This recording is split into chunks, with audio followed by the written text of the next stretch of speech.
should be tonight. Well, one of the things he wants to do is have female voters look at him. How does he attract female voters after saying things about Kamala Harris? And we'll see how he pronounces that tonight. Things he said about Kamala Harris, that she's dumb as a rock. That's not really going to attract female voters, is it? Yeah, no, it won't. But I also think that is this even running in the first debate against Joe? All right, man. Listen, because I'm over here trying to set this stupid stream up, and like it keeps saying YouTube is not receiving enough video to maintain smooth. Like I don't know, man. I really have no idea what else to do. It's because like in my area, we just been having nothing but like heat waves, and our electrical plants don't seem like they can handle all of that. So. No good. So I'm hoping that it could stabilize soon and we could find some sort of like ground when it comes to this. If not, I'm gonna just watch it off stream. I don't care. I'll make videos on it. Extraordinary moment, and especially, Rachel, when you consider that these two people that have been the center of our lives for the last 2 months have never met each other. Have never even met each other. And Harris said, if you got something to say it to my face. The question tonight, does Donald Trump actually go there? He's questioned her racial identity. He's questioned her intelligence as well. Or does he stick to the issues? Look, this is the largest audience they're likely going to have in this race. It will be interesting to see if Harris can make clear the stark choice before voters. And where does she decide to land her punches? She can punch hard. Can she do that while rising above the needling coming her way? But first and foremost, are we going to see a handshake when the two of them meet for the first time? We didn't back in 2016 when I did that debate. We'll stand by to see that tonight. But the first time, side to side, together. And I have my doubts that we're going to see that handshake, but what we are going to see is a spirited debate. Just fixing and up the perhaps the most the consequential thing, general election debate we have ever seen, because almost certainly going to be the last one. So with the stakes so high, the presidential debate just moments away, we have the entire news division keeping an eye on everything. We are going to be fact-checking on our live blog. It's all going to be happening right here. The debate now just 10 seconds away. Bro, it's a mess right now. Holy crap. With our post-game show as soon as it's over. We are going to toss it right now to David Muir and Lindsay Davis. All right, well. Tonight, the high-stakes showdown here in Philadelphia between Vice President Kamala Harris and former President Donald Trump. Their first face-to-face meeting in this presidential election, their first face-to-face meeting ever. A historic race for president upended just weeks ago. President Biden withdrawing after his last debate. Donald Trump now up against a new opponent. The candidates separated by the smallest of margins, essentially tied in the polls nationally and in the key battlegrounds, including right here in Pennsylvania, all still very much in play. The ABC News presidential debate starts right now. This is an ABC All right, News guys, special. we're gonna watch the this. most consequential moment of this campaign. Kamala Harris. Together, we will chart a new way forward. Donald Trump. We will soon be a great nation again. Face to face, historic. The ABC News presidential debate.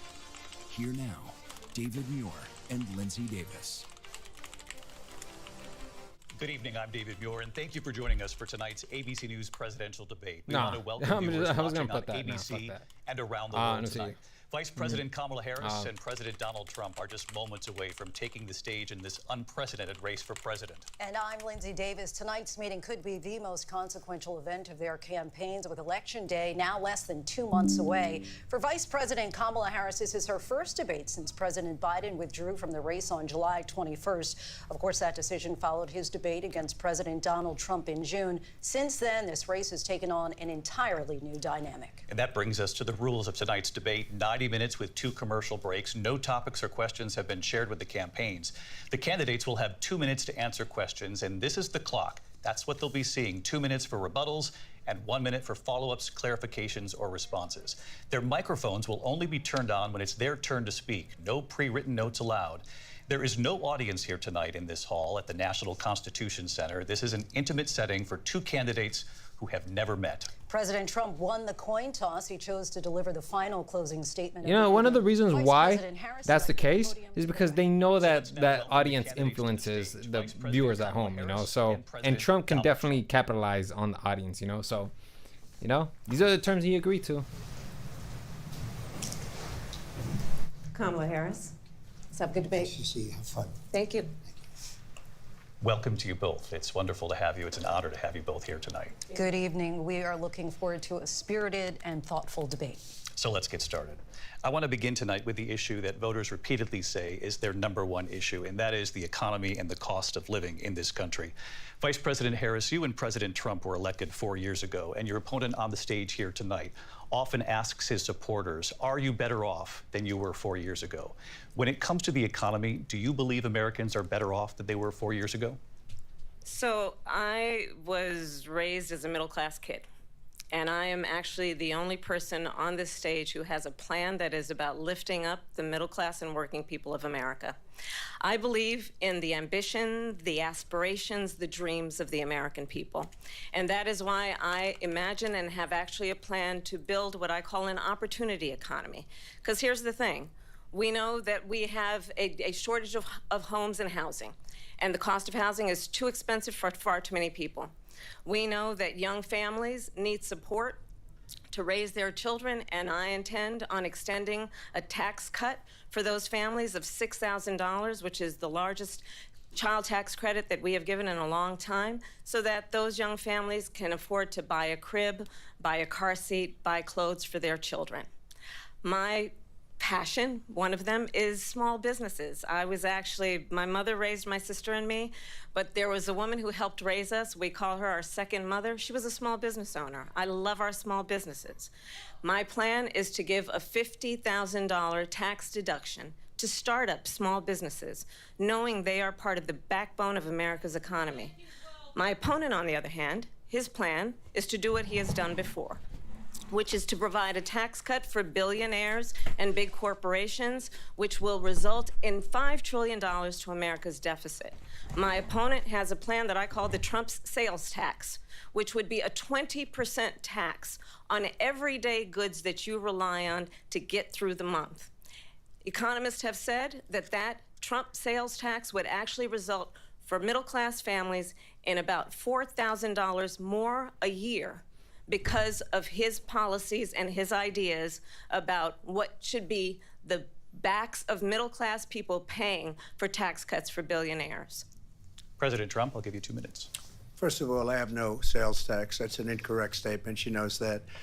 We're doing tariffs on other countries. Other countries are going to finally, after 75 years, pay us back for all that we've done for the world. And the tariff will be substantial in some cases. I took in billions and billions of dollars, as you know, from China. In fact, they never took the tariff off because there was so much money they can't. It would totally destroy everything that they've set out to do. They're taking in billions of dollars from China and other places. They've left the tariffs on. When I had it, I had tariffs, and yet I had no inflation. Look, we've had a terrible economy because inflation which is really known as a country buster. It breaks up countries. We have inflation like very few people have ever seen before, probably the worst in our nation's history. We were at 21%, but that's being generous because many things are 50, 60, 70, and 80% higher than they were just a few years ago. This has been a disaster for people, for the middle class, but for every class. On top of that, we have millions of people pouring into our country from prisons and jails, from mental institutions and insane asylums, and they're coming in and they're taking jobs that are occupied right now by African Americans and Hispanics, and also unions. Unions are going to be affected very soon. And you see what's happening. You see what's happening with towns throughout the United States. You look at Springfield, Ohio. You look at Aurora in Colorado. They are taking over the towns. They're taking over buildings. They're going in violently. These are the people that Xi and Biden led into our country, and they're destroying our country. They're dangerous. They're at the highest level of criminality, and we have to get them out. We have to get them out fast. I created one of the greatest economies in the history of our country. I'll do it again and even better. We are going to get to immigration and border security during this debate, but I would like to let Vice President Harris respond on the economy here. Well, I would love to. Let's talk about what Donald Trump left us. Donald Trump left us the worst unemployment since the Great Depression. Donald Trump left us the worst public health epidemic in a century. Donald Trump left us the worst attack on our democracy since the Civil War. And what we have done is clean up Donald Trump's mess What we have done and what I intend to do is build on what we know are the aspirations and the hopes of the American people. But I'm going to tell you all, in this debate tonight, you're going to hear from the same old tired playbook, a bunch of lies, grievances, and name-calling. What you're going to hear tonight is a detailed and dangerous plan called Project 2025 that the former president intends on implementing if he were elected again. I believe very strongly that the American people want a president who understands the importance of bringing us together, knowing we have so much more in common than what separates us. And I pledge to you to be a president for all Americans. President Trump will give you a minute here to respond. Number one, I have nothing to do, as you know, and as she knows better than anyone, I have nothing to do with Project 2025. That's out there. I haven't read it. I don't want to read it purposely. I'm not going to read it. This was a group of people that got together. They came up with some ideas, I guess some good, some bad. Really quick, he's connected to the Heritage Foundation. He takes a lot of advice from the Heritage Foundation. I just want to go ahead and let you guys know that. Substantially, and create a great economy like I did before. We had the greatest economy. We got hit with a pandemic. And the pandemic was not since 1917, where 100 million people died, has there been anything like it. We did a phenomenal job with the pandemic. We handed them over a country where the economy and where the stock market was higher than it was before the pandemic came in. Nobody's ever seen anything like it. We made ventilators for the entire world. We got gowns, we got masks, we did things that nobody thought possible. And people give me credit for rebuilding the military. They give me credit for a lot of things, but not enough credit for the great job we did with the pandemic. But the only jobs they got were bounce back jobs. These were jobs bounced back, and it bounced back and it went to their benefit. But I was the one that created them. They know it, and so does everybody else. Vice President Harris, I'll let you respond. So Donald Trump has no plan for you. And when you look at his economic plan, it's all about tax breaks for the richest people. I am offering what I describe as an opportunity economy, and the best economists in our country, if not the world, have reviewed our relative plans for the future of America. What Goldman Sachs has said is that Donald Trump's plan would make the economy worse, mine would strengthen the economy. What the Wharton School has said is Donald Trump's plan would actually explode the deficit. 16 Nobel laureates have described his economic plan as something that would increase inflation and by the middle of next year would invite a recession. You just have to look at where we are and where we stand on the issues. And I'd invite you to know that Donald Trump actually has no plan for you because he is more interested in defending himself than he is in looking out for you. That's just a soundbite. They gave her that. So, look, I went to the Wharton School of Finance, and many of those professors, the top professors, think my plan is a brilliant plan. It's a great plan. It's a plan that's going to bring up our worth, our value as a country. It's going to make people want to be able to go and work and create jobs and create a lot of good, solid money for our country. And just to finish off, she doesn't have a plan. She copied Biden's plan, and it's like 4 sentences, like run, spot, run. 4 sentences that are just, oh, we'll try and lower taxes.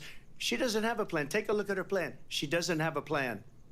Mr. President, I do want to drill down on something you both brought up. The Vice President brought up your tariffs. You responded, and let's drill down on this, because your plan is what she calls is essentially a national sales tax. Your proposal calls for tariffs, as you pointed out here, on foreign imports across the board. You recently said that you might double your plan, imposing tariffs up to 20% on goods coming into this country.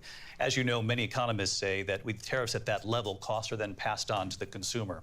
Vice President Harris has argued it'll mean higher prices on gas, food, clothing, medication, arguing it costs the typical family nearly $4,000 a year. Do you believe Americans can afford higher prices because of tariffs? They're not going to have higher prices. What's going to have and who's going to have higher prices is China and all of the countries that have been ripping us off for years. I was the only president ever. China was paying us hundreds of billions of dollars, and so were other countries.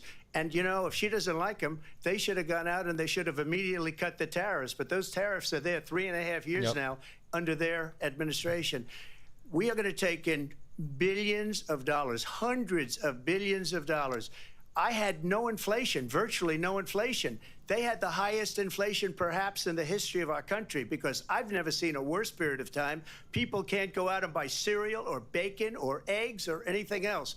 The people of our country are absolutely dying with what they've done. They've destroyed the economy. And all you have to do is look at a poll. The polls say 80 and 85 and even 90% that the Trump economy was great, that their economy was terrible. Vice President Harris, I do want to ask for your response, and you heard what the president said there, because the Biden administration did keep a number of the Trump tariffs in place. So how do you respond? Yep. Well, let's be clear that the Trump administration resulted in a trade deficit, one of the highest we've ever seen in the history of America.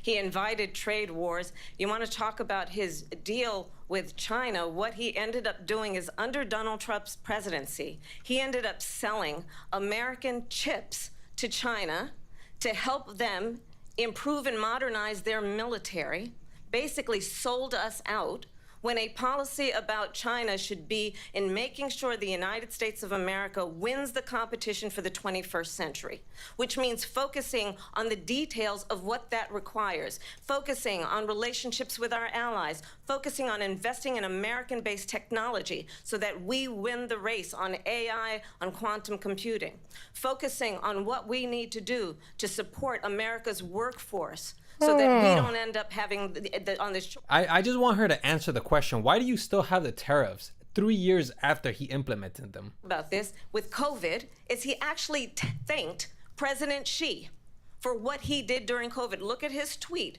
Thank you, President Xi, exclamation point, when we know that Xi was responsible for lacking and not giving us transparency about the origins of COVID. President Trump, I'll let you respond. First of all, they bought their chips. She didn't even answer the question. They make chips anymore because of philosophies like they have and policies like they have. I don't say her because she has no policy. Everything that she believed 3 years ago and 4 years ago is out the window. She's going to my philosophy now. In fact, I was going to send her a MAGA hat. She's gone to my philosophy. But if she ever got elected, she'd change it. And it will be the end of our country. She's a Marxist. Everybody knows she's a Marxist. Her father's a Marxist professor in economics, and he taught her well. But when you look at what she's done to our country, and when you look at these millions and millions of people that are pouring into our country monthly, where it's, I believe, 21 million people, not the 15 that people say, and I think it's a lot higher than the 21. That's bigger than New York State pouring in. And just look at what they're doing to our country. They're criminals. Many of these people coming in are criminals. And that's bad for our economy, too. You know, you mentioned before, we'll talk about immigration later. Well, bad immigration is the worst thing that can happen to our economy. They have, and she has, destroyed our country with policy that's insane. Almost policy that you'd say they have to hate our country. President Trump, thank you. Really quick, just want to say that, like, the criminals, apparently, the ones that immigrate, the immigrants are like less than 1%. So I just want to go ahead and say that, like, what Trump said there is that the majority of them are criminals. It's not true. Then last month, you said that your administration would be great for women and their reproductive rights. In your home state of Florida, you surprised many with regard to your 6-week abortion ban, because you initially had said that it was too short. And you said, quote, I'm going to be voting that we need more than 6 weeks. But then the very next day, you reversed course and said you would vote to support the 6-week ban. Vice President Harris says that women shouldn't trust you on the issue of abortion because you've changed your position so many times. Therefore, why should they trust you? Well, the reason I'm doing that vote is because the plan is, as you know, the vote is, they have abortion in the 9th month. They even have, and you can look at the governor of West Virginia, the previous governor of West Virginia, not the current governor, who's doing an excellent job, but the governor before, he said the baby will be born and we will decide what to do with the baby. In other words, we'll execute the baby. And that's why I did that, because that predominates, because they're radical. The Democrats are radical in that. And her vice presidential pick, which I think was a horrible pick, by the way, for our country, because he is really out of it.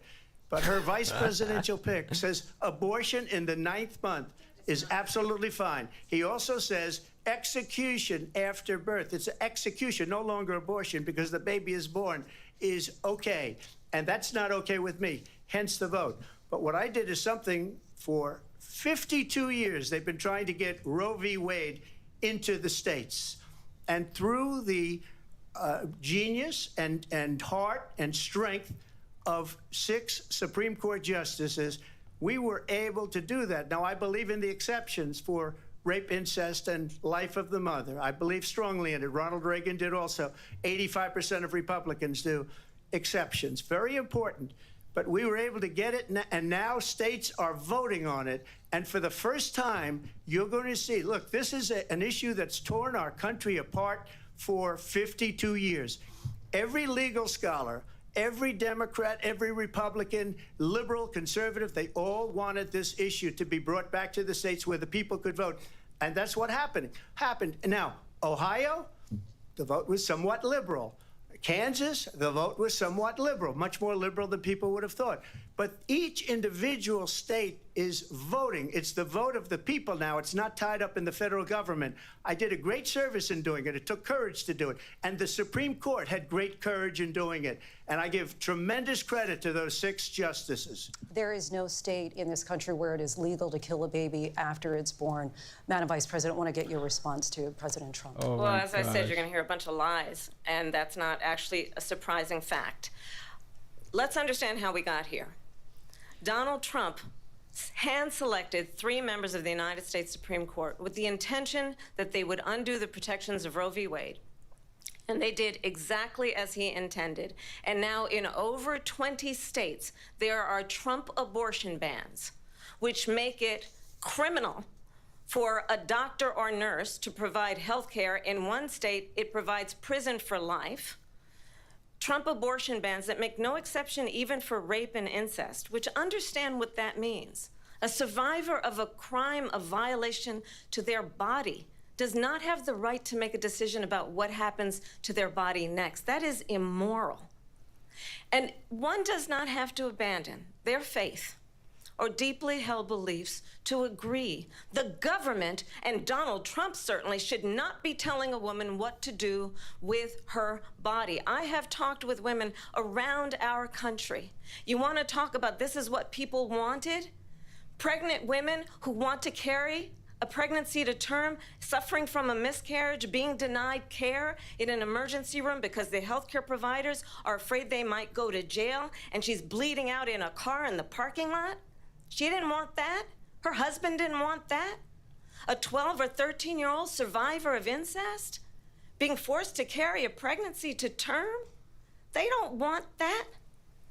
And I pledge to you, when Congress passes a bill to put back in place the protections of Roe v. Wade, as President of the United States, I will proudly sign it into law. But understand, if Donald Trump were to be reelected, he will sign a national abortion ban. Understand, in his Project 2025, there would be a national abortion, a monitor that would be monitoring your pregnancies, your miscarriages. I think the American people believe that certain freedoms, in particular the freedom to make decisions about one's own body, should not be made by the government. Thank you, Vice President. That was a pretty extreme example, man. It's a lie. I'm not signing a ban, and there's no reason to sign a ban because we've gotten what everybody wanted. Democrats, Republicans, and everybody else, and every legal scholar wanted it to be brought back into the states, and the states are voting. And it may take a little time, but for 52 years, this issue has torn our country apart, and they've wanted it back in the states. And I did something that nobody thought was possible. The states are now voting.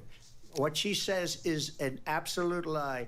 And as far as the abortion ban, no, I'm not in favor of abortion ban, but it doesn't matter because this issue has now been taken over by the states. Would you veto a national abortion ban if it came to your desk? Well, I won't have to because, again, 2 things. Number one, she said she'll go back to Congress. She'll never get the vote. It's impossible for her to get the vote, especially now with the 50-50 and essentially 50-50 in both Senate and the House. She's not going to get the vote. She can't get the vote. She won't even come close to it. So it's just talk. You know what it reminds me of? When they said they're going to get student loans terminated, and it ended up being a total catastrophe. The student loans, and then her, I think probably her boss, if you call him a boss, he spends all his time on the beach.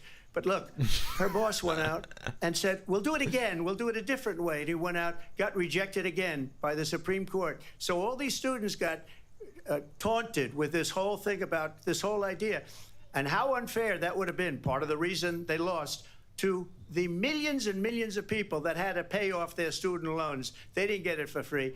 But they were saying it's the same way that they talked about that they talk about abortion. But if I could just get a yes or no, because your running mate, J.D. Vance, has said that you would veto it if it did come to your desk. Well, I didn't discuss it with J.D. In all fairness, J.D., and I don't mind if he has a certain view, but I think he was speaking for me, but I really didn't. Look, we don't have to discuss it because she'd never be able to get it, just like she couldn't get student loans. They couldn't get student loans. They didn't even come close to getting student loans. They taunted young people and a lot of other people that had loans. They can never get this approved. So it doesn't matter what she says about going to Congress. Well, wonderful. Let's go to Congress. Do it.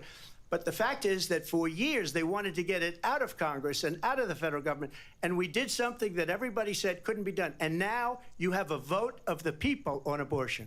Vice President Harris, I want to give you your time to respond, but I do want to ask, would you support any restrictions on a woman's right to an abortion? I absolutely support reinstating the protections of Roe v. Wade. And as you rightly mentioned, nowhere in America is a woman carrying a pregnancy to term and asking for an abortion. That is not happening. It's insulting to the women of America. And understand what has been happening under Donald Trump's abortion bans. Couples who pray and dream of having a family are being denied IVF treatments. What is happening in our country? Working people, working women who are working 1 or 2 jobs, who can barely afford childcare as it is, have to travel to another state to get on a plane sitting next to strangers to go and get the health care she needs. Barely can afford to do it, and what you are putting her through is unconscionable. And the people of America have not, the majority of Americans believe in a woman's right to make decisions about her own body, and that is why in every state where this issue has been on the ballot, in red and blue states both, the people of America have voted for freedom. Vice President Harris, Excuse me, I have to respond. Another lie. It's another lie. I have been a leader on IVF, which is fertilization. The IVF, I have been a leader. In fact, when they got a very negative decision on IVF from the Alabama courts, I saw the people of Alabama and the legislature 2 days later voted it in. I've been a leader on it. They know that, and everybody else knows it. I have been a leader on fertilization, IVF. And the other thing, you should ask, will she allow abortion in the 8th month, 9th month, 7th month? Come on. Okay, would you do that? Why don't you ask her that question? Why don't you answer That's the problem. question? Would you because veto? Under Roe v. Wade, Answer the question. Would you veto? You could do abortions in the 7th month, the 8th month, the 9th That's month, not true. and probably after birth. Just look at the governor, former governor of Virginia. The governor of Virginia said we put the baby aside and then we determine what we want to do with the baby. President Trump, thank you. We're going to turn now to immigration and border security. I just find it so hard to believe Trump because, like, Republicans, sometimes Democrats, he just uses voters sophistry at times, so it's very hard to like depend on him for We information. were tasked by President Biden with getting to the root causes of migration from Central America. We know that illegal border crossings reached a record high in the Biden administration. This past June, President Biden imposed tough new asylum restrictions. We know the numbers since then have dropped significantly. But my question to you tonight is, why did the administration wait until 6 months before the election to act? And would you have done anything differently from President Biden on this? So I'm the only person on this stage who has prosecuted transnational criminal organizations for the trafficking of guns, drugs, and human beings. And let me say that the United States Congress, including some of the most conservative members of the United States Senate, came up with a border security bill which I supported. And that bill would have put 1,500 more border agents on the border to help those folks who are working there right now overtime, trying to do their job. It would have allowed us to stem the flow of fentanyl coming into the United States. I know there are so many families watching tonight who have been personally affected by the surge of fentanyl in our country. That bill would have put more resources to allow us to prosecute transnational criminal organizations for trafficking in guns, drugs, and human beings. But you know what happened to that bill? Trump. Donald Trump got on the phone And said, "Don't called pass up the bill." some folks in Congress and said, kill the bill. And you know why? Because he'd prefer to run on a problem instead of fixing a problem. And understand, this comes at a time where the people of our country actually need a leader who engages in solutions, who actually addresses the problems at hand. But what we have in the former president is someone who would prefer to run on a problem instead of fixing a problem. And I'll tell you something, he's going to talk about immigration a lot tonight, even when it's not the subject that is being raised. And I'm going to actually do something really unusual, and I'm going to invite you to attend one of Donald Trump's rallies, because it's a really interesting thing to watch. You will see during the course of his rallies, he talks about fictional characters like Hannibal Lecter. He will talk about windmills cause cancer. And what you will also notice is that people start leaving his rallies early out of exhaustion and boredom. And I will tell you, the one thing you will not hear him talk about is you. You will not hear him talk about your needs, your dreams, and your desires. And I'll tell you, I believe you deserve a president who actually puts you first, and I pledge to you that I will. Vice President Harris, thank you. President Trump, on that point, I want to get your response. Well, I would like Clean, to clean. respond. Let me just ask, though, why did you try to kill that bill, and successfully so? That would have put thousands of additional agents and officers on the board. pressure. First, let me respond as to the Please. rallies.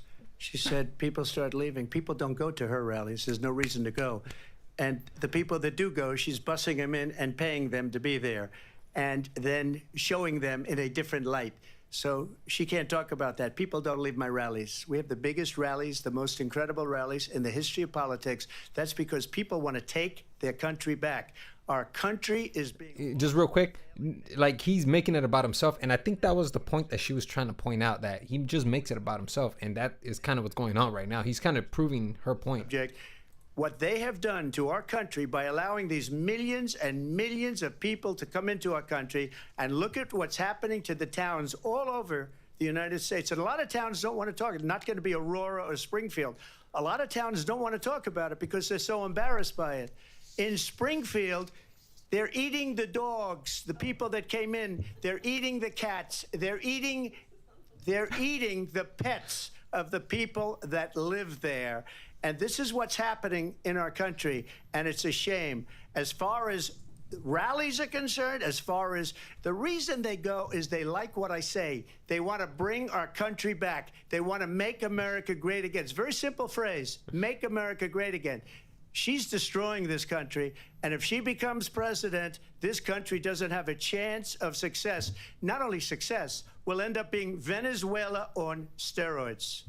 I just want to clarify here. You bring up Springfield, Ohio, and ABC News did reach out to the city manager there. He told us there have been no credible reports of specific claims of pets being harmed, injured, or abused by individuals within the immigrant community. Well, All I've this, seen people on television. Let me just say here, this is the people on television say my dog was taken and used for food. So maybe he said that, and maybe that's a good thing to say for a city manager. I'm not taking this from television. But the people I'm on taking it from television the city saying manager. their dog was eaten by the people that went there.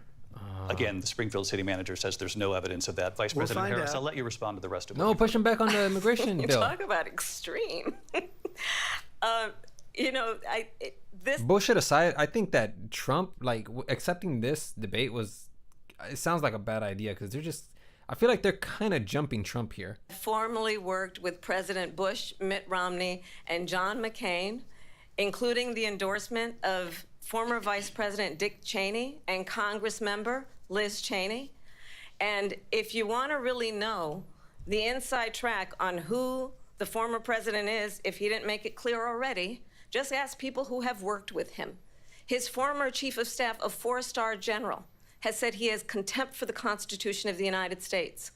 His former national security advisor has said he is dangerous and unfit.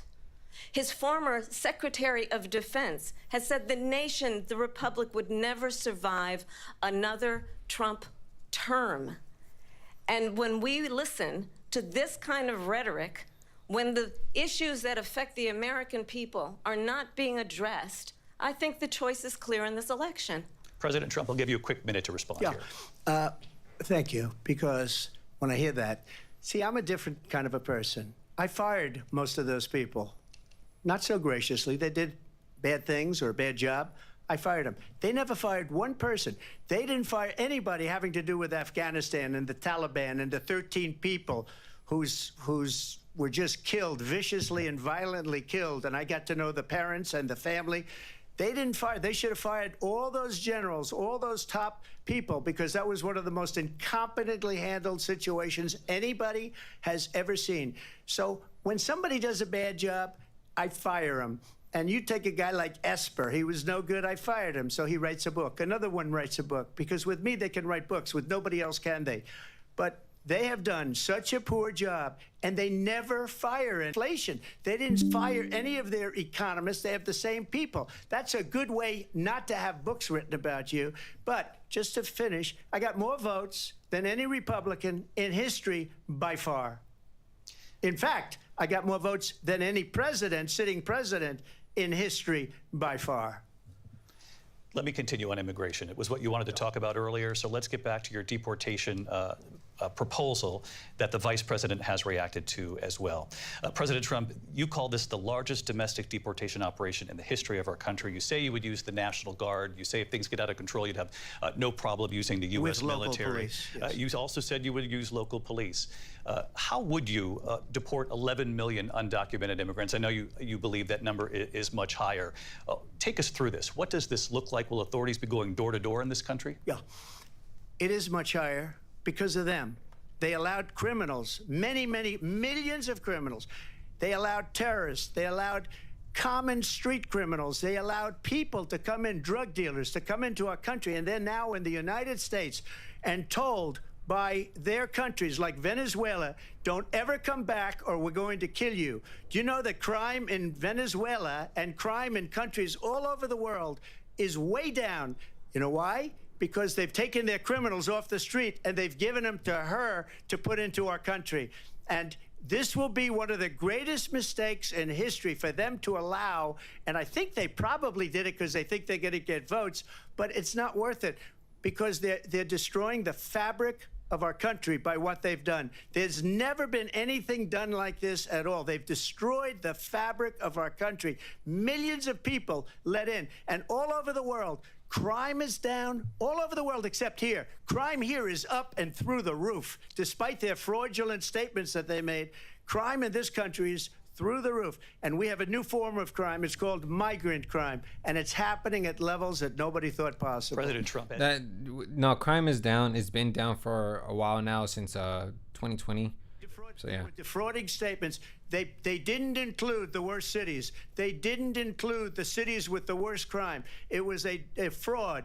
Just like their number of 818,000 jobs that they said they created turned out to be a fraud. President Trump, thank you. I'll let you respond, Vice President. Crazy. Well, I think this is so rich, coming from someone who has been prosecuted for national security crimes, economic crimes, election interference, has been found liable for sexual assault, and his next big court appearance is in November at his own criminal sentencing. And let's be clear where each person stands on the issue of what is important about respect for the rule of law and respect for law enforcement. The former vice president called for defunding federal law enforcement, 45,000 agents, get this, on the day after he was arraigned on 34 felony counts. So let's talk about what is important in this race. It is important that we move forward, that we turn the page on this same old tired rhetoric and address the needs of the American people, address what we need to do about the housing shortage, which I have a plan for, address what we must do to support our small businesses, address bringing down the price of groceries. But frankly, the American people are exhausted with this same old tired playbook. Vice President Harris, thank you. Excuse me. Every one of those cases was started by them against their political opponent. And I'm winning most of them, and I will win the rest on appeal. And you saw that with the decision that came down just recently from the Supreme Court. I'm winning most of them. But those are cases, it's called weaponization. Never happened in this country. They weaponized the Justice Department. Every one of those cases was involved with the DOJ, from Atlanta and Fani Willis to the Attorney General of New York and the DA in New York. Every one of those cases. and then they say, oh, he's a criminal. They're the ones that made them go after me. By the way, Joe Biden was found essentially guilty on the documents case. And what happened in my documents case? They said, oh, that's the toughest of them all. A complete and total victory. 2 months ago, it was thrown out. It's weaponization, and they used it, and it's never happened in this country. They used it to try and win an election. They're fake cases. President Trump, thank you. A really quick response here, Vice President Harris, on this notion of weaponization of the Justice Department. Well, let's talk about extreme and understand the context in which this election in 2024 is taking place. The United States Supreme Court recently ruled that the former president would essentially be immune from any misconduct if he were to enter the White House again. Understand, this is someone who has openly said he would terminate, I'm quoting, terminate the Constitution of the United States, that he would weaponize the Department of Justice against his political enemies.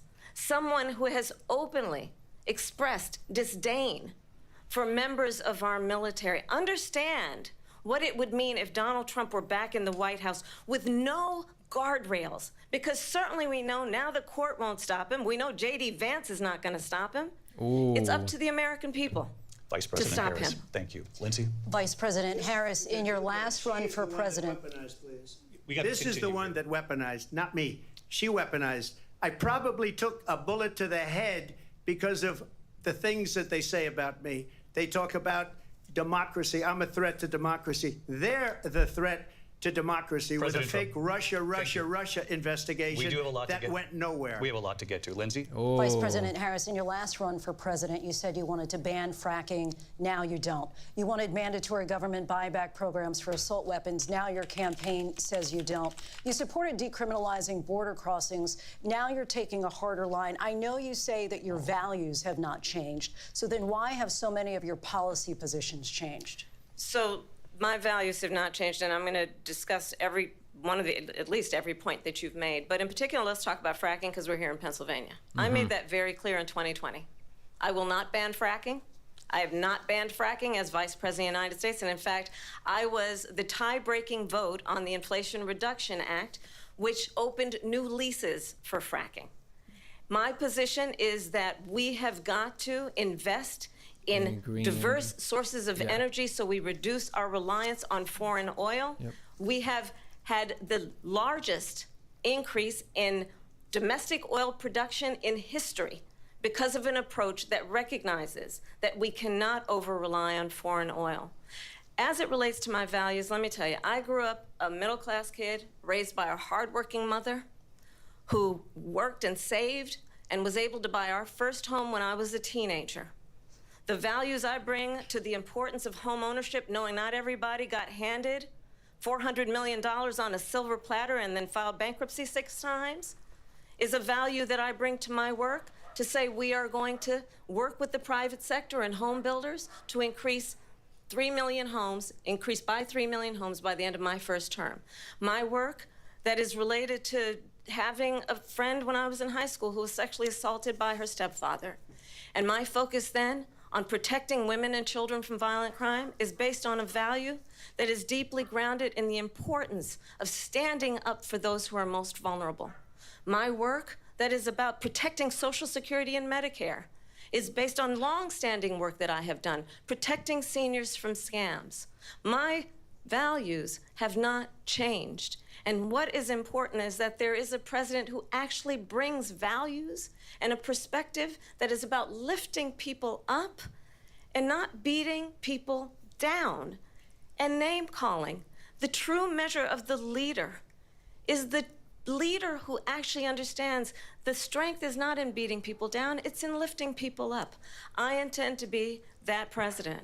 President Trump. Bro, she only talks about women and children. What about the men? Men are, they're a group of people too that need some assistance. They're not exactly doing well economically either. Fraction, and have built it into many, many billions of dollars, many, many billions. And when people see it, they are even surprised. So we don't have to talk about that. Fracking, she's been against it for 12 years. Defund the police, she's been against that forever. She gave all that stuff up very wrongly, very horribly, and everybody's laughing at it, okay? They're all laughing at it. She gave up at least 12 and probably 14 or 15 different policies. Like, she was big on defund the police. In Minnesota, she went out, wait a minute, I'm talking now, if you don't mind, please. Does that sound familiar? She went out in Minnesota and wanted to let criminals that killed people, that burned down Minneapolis, she went out and raised money to get them out of jail. She did things that nobody would ever think of. Now she wants to do transgender operations on illegal aliens that are in prison. This is a radical left liberal that would do this. She wants to confiscate your guns, and she will never allow fracking in Pennsylvania. If she won the election, fracking in Pennsylvania will end on day one. Just to finish, one thing so important in my opinion.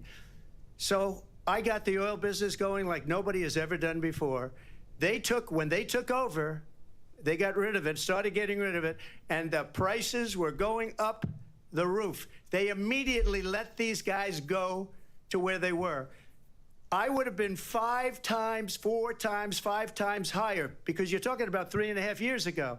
They got it up to where I was because they had no choice, because the prices of energy were quadrupling and doubling. You saw what happened to gasoline. So they said, let's go back to Trump. But if she won the election, the day after that election, they'll go back to destroying our country, and oil will be dead, fossil fuel will be dead, we'll go back to windmills, and we'll go back to solar, where they need a whole desert to get some energy to come out of it. You ever see a solar plant? By the way, I'm a big fan of solar, but they take 400, 500 acres of desert President soil. Trump, we have a These lot are of not good issues things that we for the have to get environment, to. as she We're out of time. understands. Thank you. Lindsay, thank you. We have an election in just 56 days. And I want to talk about the peaceful transfer of power, which, of course, we all know is a cornerstone of our democracy, and the role of a president in a moment of crisis. Mr. President, on January 6th, you told your supporters to march to the Capitol. You said you would be right there with them. The country and the world saw what played out at the Capitol that day, the officers coming under attack. Aides in the West Wing say you watched it unfold on television off the Oval Office. You did send out tweets, but it was more than 2 hours before you sent out that video message telling your supporters to go home. Is there anything you regret about what you did on that day? You just said a thing that isn't covered. Peacefully and patriotically, I said during my speech, not later on. Peacefully and patriotically. And nobody on the other side was killed. Ashley Babbitt was shot by an out-of-control police officer that should have never, ever shot her. It's a disgrace. But we didn't do this group of people that have been treated so badly. I ask, what about all the people that are pouring into our country and killing people that she allowed to pour in? She was the border czar, remember that. She was the border czar. She doesn't want to be called the border czar because she's embarrassed by the border. In fact, she said at the beginning, oh, I'm surprised you're not talking about the border yet. That's because she knows what a bad job they've done. What about those people? When are they going to be prosecuted? When are these people from countries all over the world, not just South America, they're coming in from all over the world, David, all over the world, and crime rates are down all over the world because of it. But let me just when are those, David, when are those people going to be prosecuted? When are the people that burned down Minneapolis going to be prosecuted? Or in Seattle, they went into Seattle, they took over a big percentage of the city of Seattle. When are those people going to be prosecuted? But let me just ask you. You might ask her that question. You were the president. You were watching it unfold on television. Oh, thank God he pushed him on that. Or toward another election. Is there anything you regret about what you did on that day? Yes or no? I had nothing to do with that other than they asked me to make a speech. I showed up for a speech. I said, I think it's going to be big. I went to Nancy Pelosi and the mayor of Washington, D.C., and the mayor put it back in writing, as you know. I said, you know, this is going to be a very big rally or whatever you want to call it. And again, it wasn't done by me. It was done by others. I said, I'd like to give you 10,000 National Guard or soldiers. They rejected me. Nancy Pelosi rejected me. It was just 2 weeks ago. Her daughter has a tape of her saying she is fully responsible for what happened. They want to get rid of that tape. It would have never happened if Nancy Pelosi and the mayor of Washington did their jobs.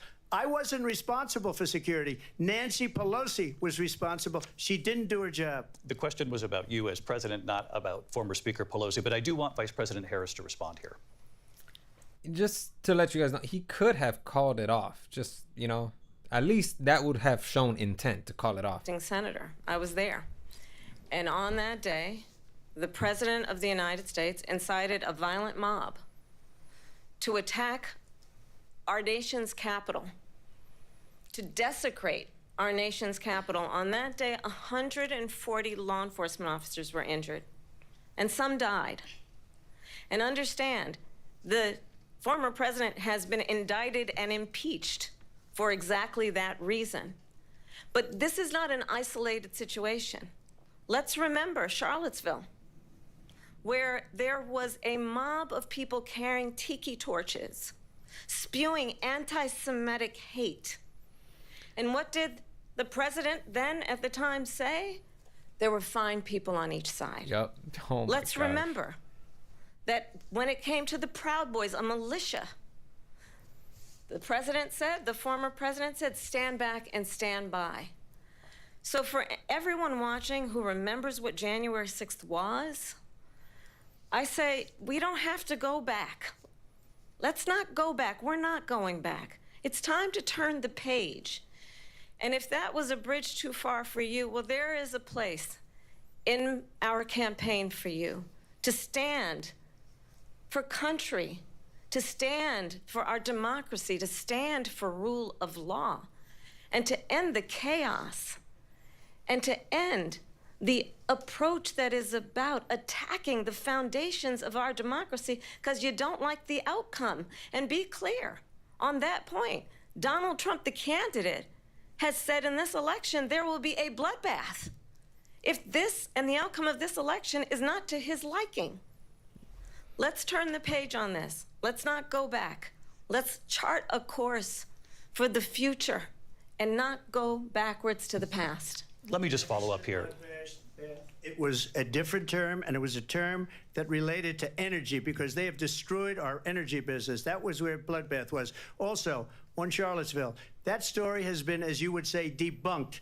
Laura Ingraham, Sean Hannity, Jesse, all of these people, they covered it. If they go an extra sentence, they will see it was perfect. It was debunked in almost every newspaper, but they still bring it up, just like they bring 2025 up. They bring all of this stuff up. I ask you this, you talk about the Capitol.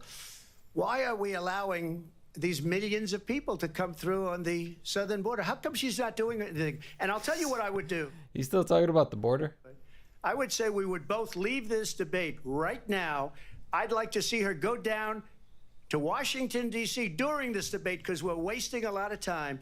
Go down to, because she's been so bad, it's so ridiculous.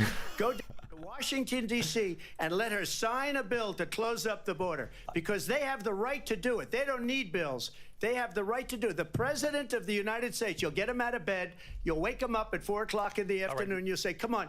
You know, Kamala stated that he was going to be talking about the border for the rest of the debate. And right now, he's proving her point.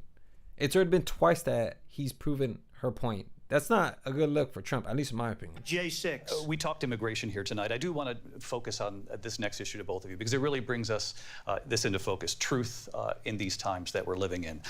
Mr. President, for 3.5 years after you lost the 2020 election, you repeatedly falsely claimed that you won, many times saying you won in a landslide. In the past couple of weeks leading up to this debate, you have said, quote, you lost by a whisker, that you, quote, didn't quite make it, that you came up a little bit short.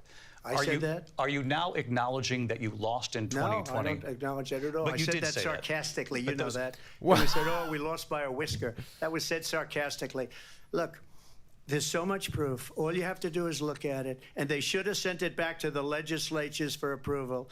I got almost 75 million votes, the most votes any sitting president has ever gotten. I was told if I got 63, which was what I got in 2016, you can't be beaten. The election, people should never be thinking about an election as fraudulent. We need two things. We need walls, and we have to have it. We have to have borders, and we have to have good elections. Our elections are bad. And a lot of these illegal immigrants coming in, they're trying to get them to vote. They can't even speak English. They don't even know what country they're in practically. And these people are trying to get them to vote. And that's why they're allowing them to come into our country. I did watch all of these pieces of video. I didn't detect the sarcasm, lost by a whisker. We didn't quite make it. And we should just point out here as clarification, and you know this, you and your allies, 60 cases in front of many judges, many of them Republican. No judge looked at it. And said they there was said no we didn't have widespread fraud. standing. That's the other thing. They said we didn't have standing, a technicality. Can you imagine a system where a person in an election doesn't have standing? The president of the United States doesn't have standing. That's how we lost. If you look at the facts, and I'd love to have you'll do a special on it. I'll show you Georgia, and I'll show you Wisconsin, and I'll show you Pennsylvania, and I'll show you. We have so many facts and statistics, but you know what? That doesn't matter, because we have to solve the problem that we have right now. That's old news. And the problem that we have right now is we have a nation in decline, and they have put it into decline. We have a nation that is dying, David. Mr. President, thank you. Vice President Harris, you heard those cases. They didn't even qualify for a prima facie. Can you believe that? Like, there's no standing here. There's nothing to prove, or like, there's nothing. About something that's come up in the last couple of days. This was a post from President Trump about this upcoming election just weeks away. He said, when I win, those people who cheated, and then he lists donors, voters, election officials, he says will be prosecuted to the fullest extent of the law, which will include long-term prison sentences. One of your campaign's top lawyers responded saying, we won't let Donald Trump intimidate us. We won't let him suppress the vote. Is that what you believe he's trying to do here? Donald Trump was fired by 81 million people. So let's be clear about that. And clearly he is having a very difficult time processing that. But we cannot afford to have a president of the United States who attempts, as he did in the past, to upend the will of the voters in a free and fair election. And I'm going to tell you that I have traveled the world as Vice President of the United States, and world leaders are laughing at Donald Trump. I have talked with military leaders, some of whom worked with you, and they say you're a disgrace. And when you then talk in this way in a presidential debate and deny what over and over again are court cases you have lost because you did in fact lose that election, it leads one to believe that perhaps we do not have in the candidate to my right the temperament or the ability to not be confused about fact. That's deeply troubling, and the American people deserve better. I'll give you 1 minute to respond, Mr. President. Let me just say about world leaders. Viktor Orban, one of the most respected men, they call him a strong man. He's a tough person, smart. Prime Minister of Hungary. They said, why is the whole world blowing up? 3 years ago it wasn't. Why is it blowing up? He said, because you need Trump back as president. They were afraid of him. China was afraid, and I don't like to use the word afraid, but I'm just quoting him. China was afraid of him. North Korea was afraid of him. Look at what's going on with North Korea, by the way. He said Russia was afraid of him. I ended the Nord Stream 2 pipeline, and Biden put it back on day one, but he ended the XL pipeline. The XL pipeline in our country, he ended that. But he let the Russians build a pipeline going all over Europe and heading into Germany, the biggest pipeline in the world. Look, Viktor Orban said it. He said the most respected, most feared person is Donald Trump. We had no problems when Trump was president, but when this weak, pathetic man that you saw at a debate just a few months ago, that if he weren't in that debate, he'd be running instead of her. She got no votes. He got 14 million votes. What you did, you talk about a threat to democracy. He got 14 million votes, and they threw him out of office. And you know what? I'll give you a little secret. He hates her. He can't stand her. But he got 14 million votes. They threw him out. She got 0 votes. And when she ran, she was the first one to leave because she failed. and now she's running. I don't understand it, but Mr. I'm President, okay with it Mr. because President, your time is I up. think we're Thank going to you. do very well. We've got a lot more to get to. Turning now to Damn, the man. Israel-Hamas war and the hostages who are still being held American. I'm gonna be honest with you. That segment, it made me feel a certain way. I didn't really like it. Too intense. I'll say that. Added, quote, it matters how, saying international humanitarian law must be respected. Israel must do more to protect innocent civilians. You said that 9 months ago. Now an estimated 40,000 Palestinians are dead. Nearly 100 hostages remain. Just last week, Prime Minister Benjamin Netanyahu said there's not a deal in the making. President Biden has not been able to break through the stalemate. How would you do it? Well, let's understand how we got here. On October 7, Hamas, a terrorist organization, slaughtered 1,200 Israelis. Many of them young people who were simply attending a concert. Women were horribly raped.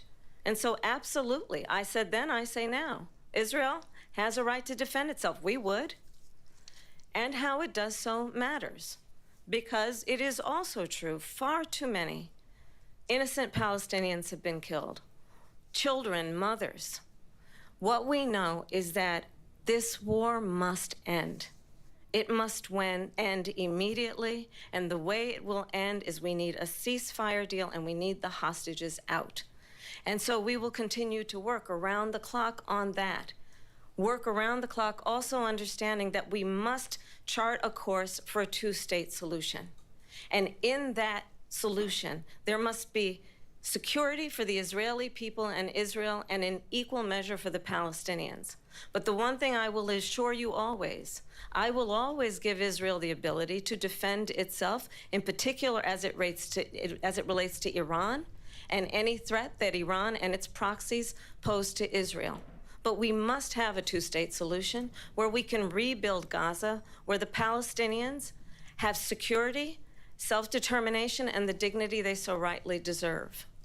President Trump, how would you negotiate with Netanyahu and also Hamas in order to get the hostages out and prevent the killing of more innocent civilians in Gaza? If I were president, it would have never started. If I were president, Russia would have never, ever, I know Putin very well, he would have never, and there was no threat of it either, by the way, for 4 years, have gone into Ukraine and killed millions of people when you add it up, far worse than people understand what's going on over there. But when she mentions about Israel, all of a sudden, she hates Israel. She wouldn't even meet with Netanyahu when he went to Congress to make a very important speech. She refused to be there because she was at a sorority party of hers. She wanted to go to the sorority party. She hates Israel. If she's president, I believe that Israel will not exist within 2 years from now. And I've been pretty good at predictions, and I hope I'm wrong about that one. She hates Israel. At the same time, in her own way, she hates the Arab population because the whole place is going to get blown up. Arabs, Jewish people, Israel will be gone. It would have never happened. Iran was broke under Donald Trump.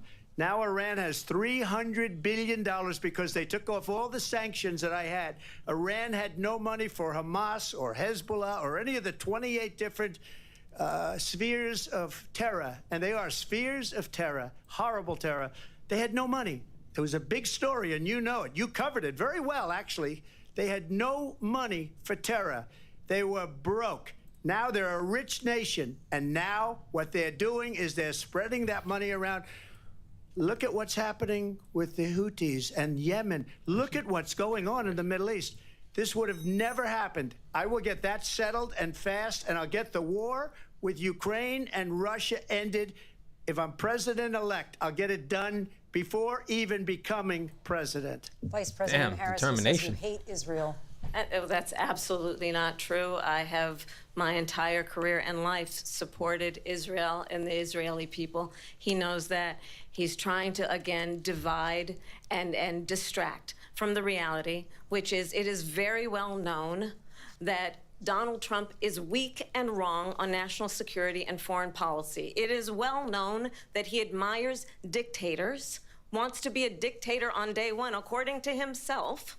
It is well known that he said of Putin that he can do whatever the hell he wants and go into Ukraine. It is well known that he said when Russia went into Ukraine, it was brilliant. It is well known he exchanged love letters with Kim Jong-un. And it is absolutely well known that these dictators and autocrats are rooting for you to be president again because they're so clear they can manipulate you with flattery and favors. And that is why so many military leaders who you have worked with have told me you are a disgrace. That is why we understand that we have to have a president who is not consistently weak and wrong on Vice national President security, Harris. including the importance of upholding and respecting in highest regard our military. Vice President Harris, thank you. They're the ones, and she's the one that caused it, that's weak on national security by allowing every nation last month for the year, 168 different countries sending people into our country. Their crime rates are way down. Putin endorsed her last week, said, I hope she wins. And I think he meant it, because what he's gotten away with is absolutely incredible. It wouldn't have happened with me. The leaders of other countries think that they're weak and incompetent, and they are. They're grossly incompetent. And I just ask one question. Why does Biden go in and kill the Keystone Pipeline and approve the single biggest deal that Russia's ever made, Nord Stream 2, the biggest pipeline anywhere in the world going to Germany and all over Europe? Because they're weak and they're ineffective. And Biden, by the way, President gets paid Trump, a lot of money. Thank you. We have a lot of issues to get to. We'll be right back with much more of this historic ABC News presidential debate from the National Constitution Center right here in Philadelphia. Back in a moment.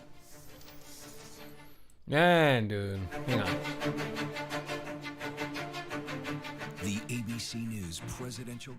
Man, what an intense debate so far. So obviously, you know, Trump, he's wrong on a couple issues. I wish I would have taken notes from the very beginning. I got some notes here. Let me see. I didn't like how she. Oh yeah. Well, this is one thing. I didn't like how she called Trump a disgrace. I don't know. They just felt off. I didn't like that. And I didn't like how Trump, he called Biden a pathetic loser. Yeah, like I did not like that segment at all. I didn't like how they used those words against each other. I mean, I get it, it's a presidential debate, but it just, to me, it just doesn't feel, it didn't give me a good vibe. Trump was utilizing sophistry, talking about how they were eating pets and dogs. Yeah, I mean, he's talking about that he was eating pets, because the crime has been so high that they ended up infiltrating I think a village or a town. They were eating pets or dogs, which, by the way, I got to look into the story to see if this is the case or not. I think his name is Jake Tapper. He was the one who said that that's actually misinformation from Trump. So I don't know. We'll have to check that. And then that's all I wrote. I wish I would have started this note thing earlier, but for the most part, yeah. I really wanted more information on the what do you call it, on January 6th. I wish they would have asked him more, but it seemed like even if they did ask him anything about, what was he trying to do, did he take any measures to stop the mob, he would just turn it back to the border. And what's pretty interesting is that Kamala at the very beginning stated that he was just going to be making it about the border the entire time, which, that does not look good at all, man, because essentially you're proving Kamala's point. And people are just going to take a look at that. And I mean, I don't know about the Republican pundits, but I know that a lot of liberals, Democrats are going to take that particular segment. I know I am, because I'm making a video on this. I'm going to take that segment because that's the one thing I noticed.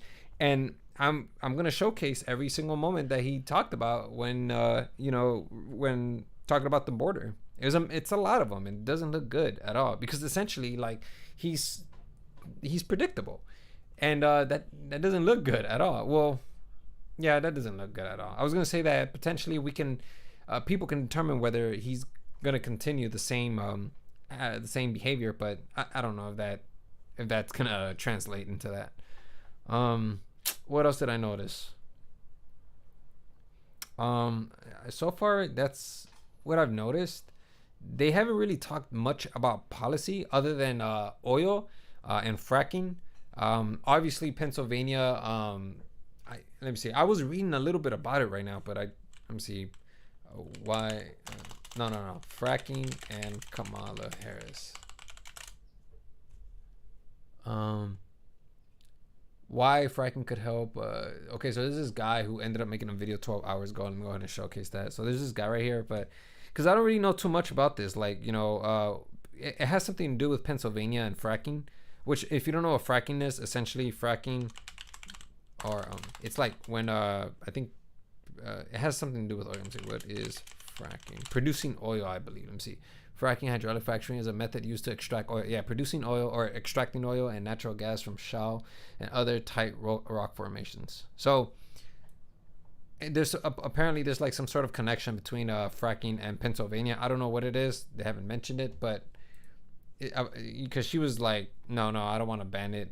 So, and I think the Democrats are, I don't think they want to ban fracking, but they want to regulate it further. Let me see. Do Democrats want to ban fracking? Because I feel like that would be way too excessive.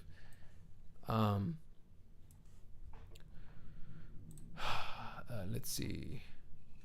The use of let user born. The Post is sending detailed questionnaires to every Democratic candidate asking for their stance on various issues.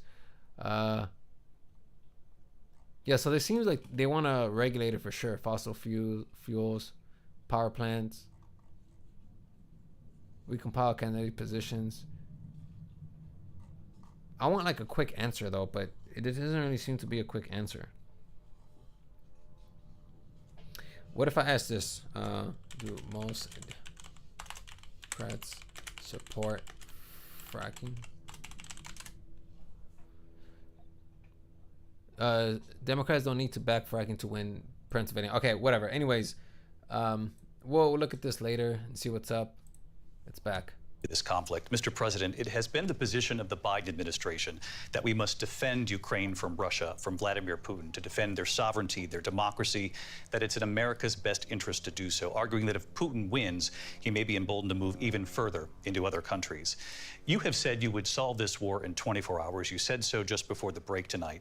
How exactly would you do that? And I want to ask you a very simple question tonight. Do you want Ukraine to win this war?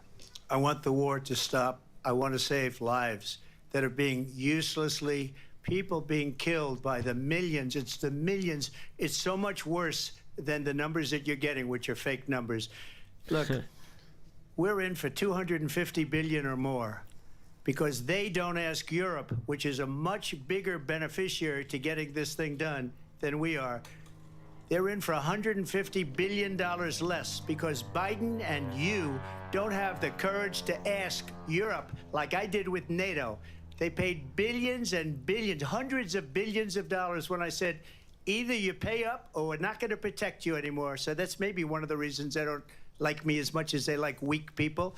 But you take a look at what's happening. We're in for 250 to 275 billion. They're into 100 to 150. They should be forced to equalize. With that being said, I want to get the war settled. I know Zelensky very well, and I know Putin very well. I have a good relationship, and they respect your president, okay? They respect me. They don't respect Biden. How would you respect him? Why? For what reason? He hasn't even made a phone call in 2 years to Putin, hasn't spoken to anybody. They don't even try and get it. That is a war that's dying to be settled. I will get it settled before I even become president. If I win, when I'm president-elect, and what I'll do is I'll speak to one, I'll speak to the other, I'll get them together. That war would have never happened. And in fact, when I saw Putin after I left, unfortunately left because our country has gone to hell. But after I left, when I saw him building up soldiers, he did it after I left, I said, oh, he must be negotiating. It must be a good, strong point of negotiation. Well, it wasn't, because Biden had no idea how to talk to him. He had no idea how to stop it. And now you have millions of people dead, and it's only getting worse, and it could lead to World War III. Don't kid yourself, David. We're playing with World War III, and we have a president that we don't even know if he's... Where is our president? We don't even know if he's a president. And just to clarify they threw him out of a campaign like a dog. We don't even know. Is he our president? But we have a president, Mr. President, that doesn't know he's alive. Your time is up. Just to clarify in the question, do you believe it's in the U.S. best interests for Ukraine to win this war, yes or no? I think it's the U.S. best interest to get this war finished and just get it done. All right. Negotiate a deal, because we have to stop all of these human lives from being destroyed. I want to take this to Vice President Harris. I want to get your thoughts on support for Ukraine in this moment, but also as Commander-in-Chief, if elected, how would you deal with Vladimir Putin, and would it be any different from what we're seeing from President Biden? Well, first of all, it's important to remind the former president you're not running against Joe Biden, you're running against me. I believe the reason that Donald Trump says that this war would be over within 24 hours is because he would just give it up. And that's not who we are as Americans. Let's understand what happened here. I actually met with Zelensky a few days before Russia invaded, tried through force to change territorial boundaries, to defy one of the most important international rules and norms, which is the importance of sovereignty and territorial integrity. And I met with President Zelensky. I shared with him American intelligence about how he could defend himself. Days later, I went to NATO's eastern flank, to Poland and Romania. And through the work that I and others did, we brought 50 countries together to support Ukraine in its righteous defense. And because of our support, because of the air defense, the ammunition, the artillery, the javelins, the Abrams tanks that we have provided, Ukraine stands as an independent and free country. If Donald Trump were president, Putin would be sitting in Kyiv right now. And understand what that would mean, because Putin's agenda is not just about Ukraine. Understand why the European allies and our NATO allies are so thankful that you are no longer president, and that we understand the importance of the greatest military alliance the world has ever known, which is NATO, and what we have done to preserve the ability of Zelensky and the Ukrainians to fight for their independence. Otherwise, Putin would be sitting in Kyiv with his eyes on the rest of Europe, starting with Poland. And why don't you tell the 800,000 Polish Americans right here in Pennsylvania how quickly you would give up for the sake of favor and what you think is a friendship with what is known to be a dictator who would eat you for lunch. Vice President Harris, thank you. We've heard from both of you on Ukraine tonight. Afghanistan came up in the last hour. I wanted her to respond to something you said earlier, and please, I'll give you a minute here. Putin would be sitting in Moscow, and he wouldn't have lost 300,000 men and women, but he would have been sitting in Moscow. Quiet, please. He would have been sitting in Moscow much happier than he is right now. But eventually, you know, he's got a thing that other people don't have. He's got nuclear weapons. They don't ever talk about that. He's got nuclear weapons. Nobody ever thinks about that. And eventually, maybe he'll use them, and maybe he hasn't been that threatening, but he does have that. Something we don't even like to talk about. Nobody likes to talk about it. But just so you understand, they sent her to negotiate peace before this war started. 3 days later, he went in and he started the war because everything they said was weak and stupid. They said the wrong things. That war should have never started. She was the emissary. They sent her in to negotiate with Zelensky and Putin, and she did. And the war started 3 days later. And that's the kind of talent we have with her. She's worse than Biden. In my opinion, I think he's the worst president in the history of our country. She goes down as the worst vice president in the history of our country. But let me tell you something. She is a horrible negotiator. They sent her in to negotiate. As soon as they left, Putin did the invasion. President Trump, thank you. You did bring up something. You said she went to negotiate with Vladimir Putin. Vice President Harris, have you ever met Vladimir Putin? Can you clarify tonight? Yet again, I said it at the beginning of this debate, you're going to hear a bunch of lies coming from this fellow. And that is another one. When I went to meet with President Zelensky, I've now met with him over 5 times. The reality is it has been about standing as America always should, as a leader upholding international rules and norms, as a leader who shows strength, understanding that the alliances we have around the world are dependent on our ability to look out for our friends and not favor our enemies because you adore strongmen instead of caring about democracy. And that is very much what is at stake here. The President of the United States is commander-in-chief. And the American people have a right to rely on a president who understands the significance of America's role and responsibility. in terms of ensuring that there is stability and ensuring we stand up for our principles and not sell them for the benefit of personal flattery.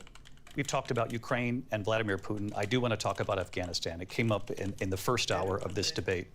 I want to move on to Afghanistan. Stoltenberg said Trump did the most amazing thing I've ever seen. He got these countries, the 28 countries at the time, to pay up. He said, I've never seen. He's the head of NATO. He said, I've never seen. For years, we were paying almost all of NATO. We were being ripped off by European nations, both on trade and on NATO. I got them to pay up by saying one of the statements you made before, if you don't pay, we're not going to protect you. President Otherwise, Trump. we would have never gotten it. He said it was one of the most incredible jobs that he's ever seen done. Thank you. I want to turn to Afghanistan. It came up in the first hour of the debate, and we witnessed a poignant moment today on Capitol Hill, honoring the soldiers who died in the chaotic withdrawal from Afghanistan. I do want to ask the Vice President, do you believe you bear any responsibility in the way that withdrawal played out? Well, I will tell you, I agreed with President Biden's decision to pull out of Afghanistan. 4 presidents said they would, and Joe Biden did. And as a result, America's taxpayers are not paying the $300 million a day we were paying for that endless war. And as of today, there is not one member of the United States military who is in active duty in a combat zone in any war zone around the world, the first time this century. But let's understand how we got to where we are. Donald Trump, when he was president, negotiated one of the weakest deals you can imagine. He calls himself a deal maker. Even his national security advisor said it was a weak, terrible deal. And here's how it went down. He bypassed the Afghan government. He negotiated directly with a terrorist organization called the Taliban.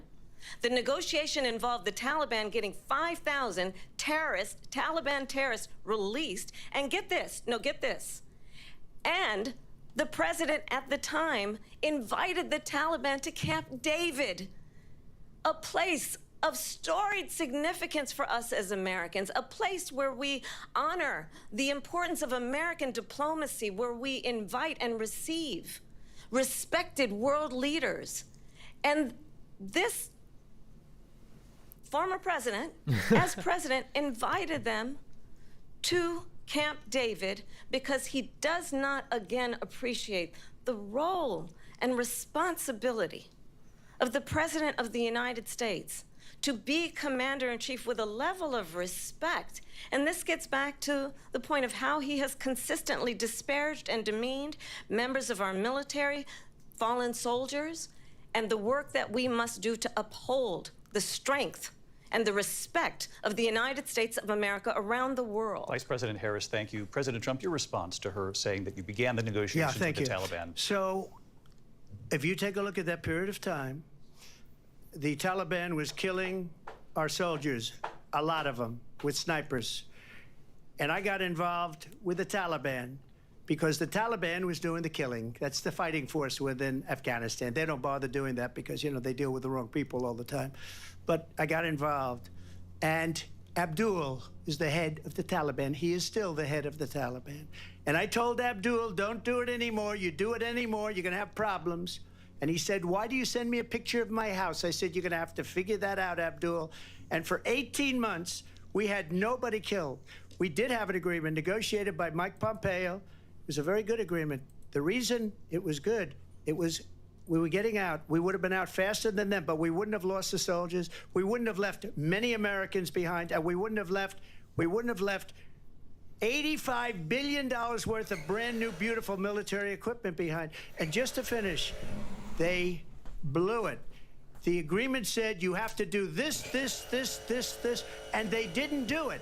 They didn't do it. The agreement was terminated by us because they didn't do what they were supposed to do. I want to move on. And these people did the worst withdrawal, and in my opinion, the most embarrassing moment in the history of our country. And by the way, that's why Russia attacked Ukraine, because they saw how incompetent she and her boss are. President Trump, thank you. I want to move on now to race and politics in this country. Mr. President, you recently said of Vice President Harris, quote, I didn't know she was black until a number of years ago when she happened to turn black, and now she wants to be known as black. I want to ask a bigger picture question here tonight. Why do you believe it's appropriate to weigh in on the racial identity of your opponent? I don't, and I don't care. I don't care what she is. I don't care. You make a big deal out of something. I couldn't care less. This is a dumb question. Really? But those were your words, so I'm asking. I don't know. I mean, all I can say is I read where she was not black, that she put out, and I'll say that. And then I read that she was black, and that's okay. Either one was okay with me. That's up to her. That's up to her. Vice President Harris, your thoughts on this? I think it's, I mean, honestly, I think it's a tragedy that we have someone who wants to be president who has consistently, over the course of his career, attempted to use race to divide the American people. You know, I do believe that the vast majority of us know that we have so much more in common than what separates us, and we don't want this kind of approach that is just constantly trying to divide us, and especially by race. And let's remember how Donald Trump started. He was land, he owned buildings, and he was investigated because he refused to rent property to black families. Let's remember, this is the same individual who took out a full-page ad in the New York Times calling for the execution of 5 young black and Latino boys who were innocent, the Central Park 5. Took out a full-page ad calling for their execution. This is the same individual who spread birther lies about the first black president of the United States. And I think the American people want better than that, want better than this, want someone who understands, as I do, I travel our country. We see in each other a friend. We see in each other a neighbor. We don't want a leader who is constantly trying to have Americans point their fingers at each other. I meet with people all the time who tell me, can we please just have discourse about how we're going to invest in the aspirations and the ambitions and the dreams of the American people? Knowing that regardless of people's color or the language their grandmother speaks, we all have the same dreams and aspirations and want a president who invests in those, not in hate and division. Vice President Harris, thank you. Lindsay? President Trump, this is now your 3rd time. This is the most divisive presidency in the history of our country. There's never been anything like it. They're destroying our country, and they come up with things like what she just said. Going back many, many years, when a lot of people, including Mayor Bloomberg, agreed with me on the Central Park 5, they admitted, they said, they pled guilty. And I said, well, if they pled guilty, they badly hurt a person, killed a person ultimately. And if they pled guilty, then they pled, we're not guilty. But this is a person that has to stretch back years, 40, 50 years ago, because there's nothing now. I built one of the greatest economies in the history of the world, and I'm going to build it again. It's going to be bigger, better, and stronger. But they're destroying our economy. They have no idea what a good economy is. Their oil policies, every single policy. And remember this, she is Biden. You know, she's trying to get away from Biden. I don't know the gentleman, she says. She is Biden. The worst inflation we've ever had, a horrible economy because inflation has made it so bad, and she can't get away with that. Thank you. Your time is up, Lindsay. I want to respond to that, though. I want to just respond briefly. Clearly, I am not Joe Biden, and I am certainly not Donald Trump. And what I do offer is a new generation of leadership for our country. One who believes in what is possible, one who brings a sense of optimism about what we can do instead of always disparaging the American people. I believe in what we can do to strengthen our small businesses, which is why I have a plan. Let's talk about our plans and let's compare the plans.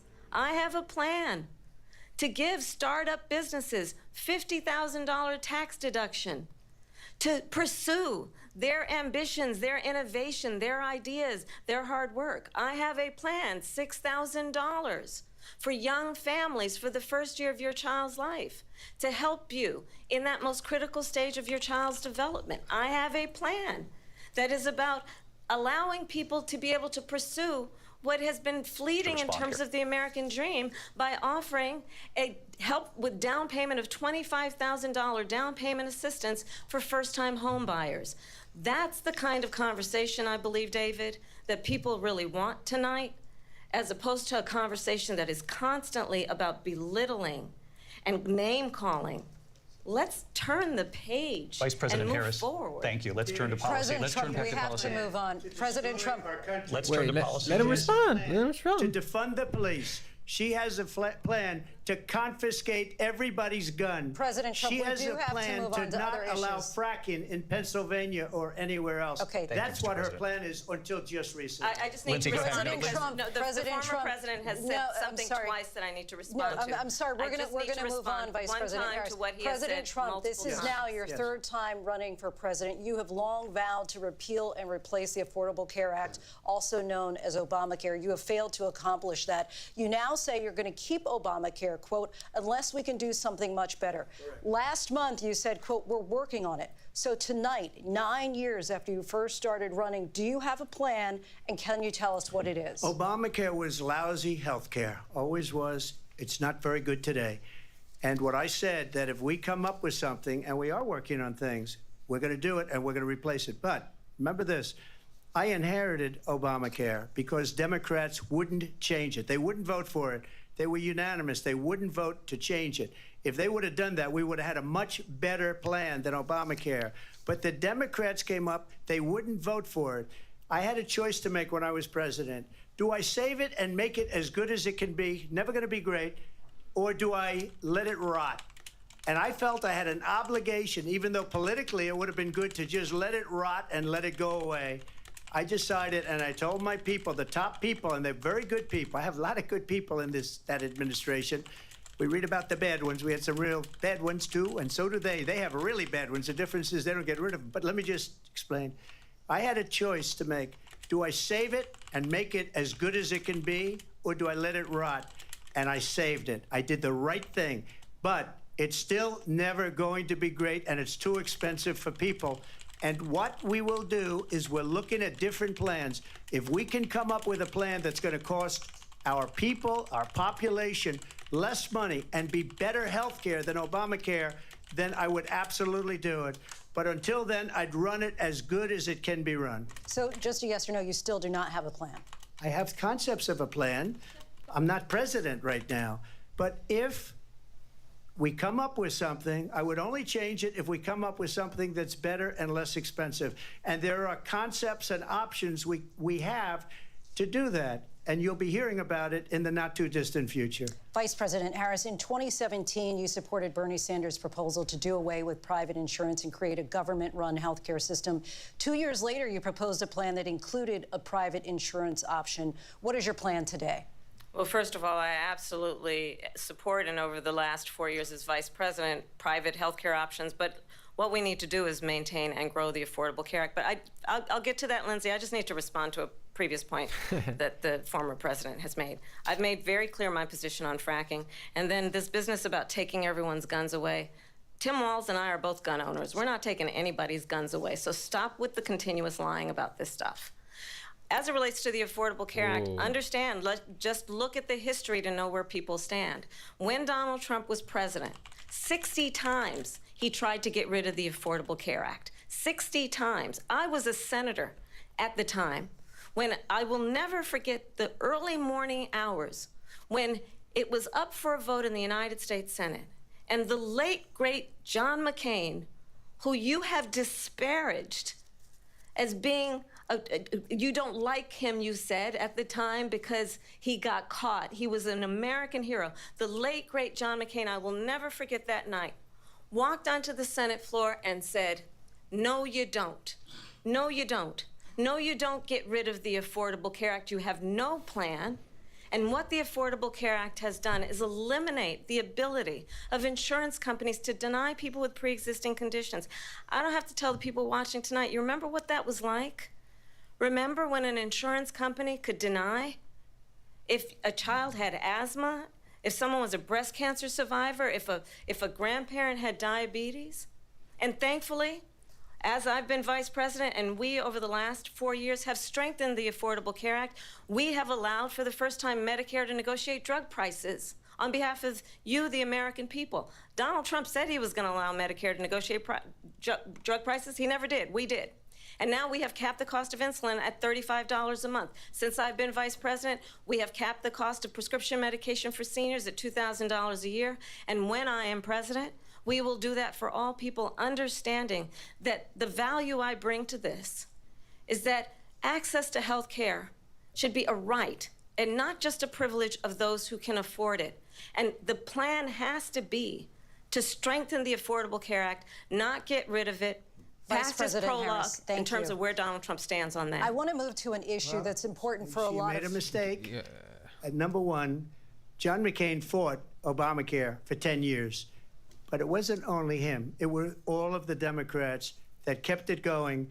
And you know what? We can do much better than Obamacare, much less money. But she won't improve private insurance for people, private medical insurance.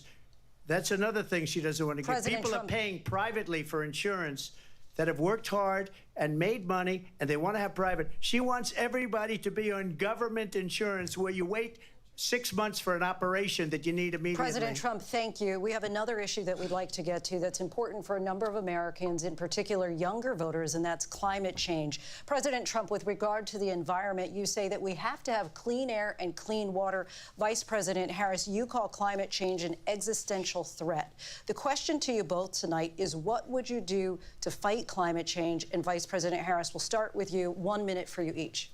Well, the former president had said that climate change is a hoax. And what we know is that it is very real. You ask anyone who lives in a state who has experienced these extreme weather occurrences, who now is either being denied home insurance or it's being jacked up. You ask anybody who has been the victim of what that means in terms of losing their home, having nowhere to go. We know that we can actually deal with this issue. The young people of America care deeply about this issue. And I am proud that as vice president over the last 4 years, we have invested $1 trillion in a clean energy economy, while we have also increased domestic gas production to historic levels. We have created over 800,000 new manufacturing jobs while I have been vice president. We have invested in clean energy to the point that we are opening up factories around the world. Donald Trump said he was going to create manufacturing jobs. He lost manufacturing jobs. And I'm also proud to have the endorsement of the United Auto Workers and Sean Fain, who also know that part of building a clean energy economy includes investing in American-made products, American automobiles. It includes growing what we can do around American manufacturing and opening up auto plants, not closing them like happened under Donald Trump. Vice President Harris, thank you. That didn't happen under Donald Trump. Let me just tell you, they lost 10,000 manufacturing jobs this last month. It's going, they're all leaving. They're building big auto plants in Mexico, in many cases owned by China. They're building these massive plants, and they think they're going to sell their cars into the United States because of these people. What they have given to China is unbelievable.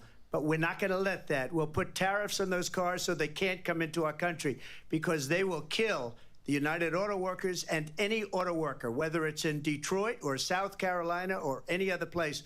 What they've done to business and manufacturing in this country is horrible. We have nothing because they refuse. You know, Biden doesn't go after people because supposedly China paid him millions of dollars. He's afraid to do it. Between him and his son, they get all this money from Ukraine. They get all this money from all of these different countries. And then you wonder, why is he so loyal to this one, that one, Ukraine, China? Why is he? Why did he get $3.5 million from the mayor of Moscow's wife? Why did she pay him $3.5 million? This is a crooked administration, and they're selling our country down the tubes. President Trump, thank you. Thank you. We'll be right back with closing statements from both of our candidates. An historic night, this ABC News presidential debate from Philadelphia. Man, look at the amount of people watching this. 2,300,000. As a matter of fact, you know what, man? Let me go ahead and screenshot that. Oh, actually, there you go. Let's go ahead and record that. Yeah, I got a couple of notes right now. I'll talk about some stuff right now. Okay, interesting. Okay, so let's take a look at these notes.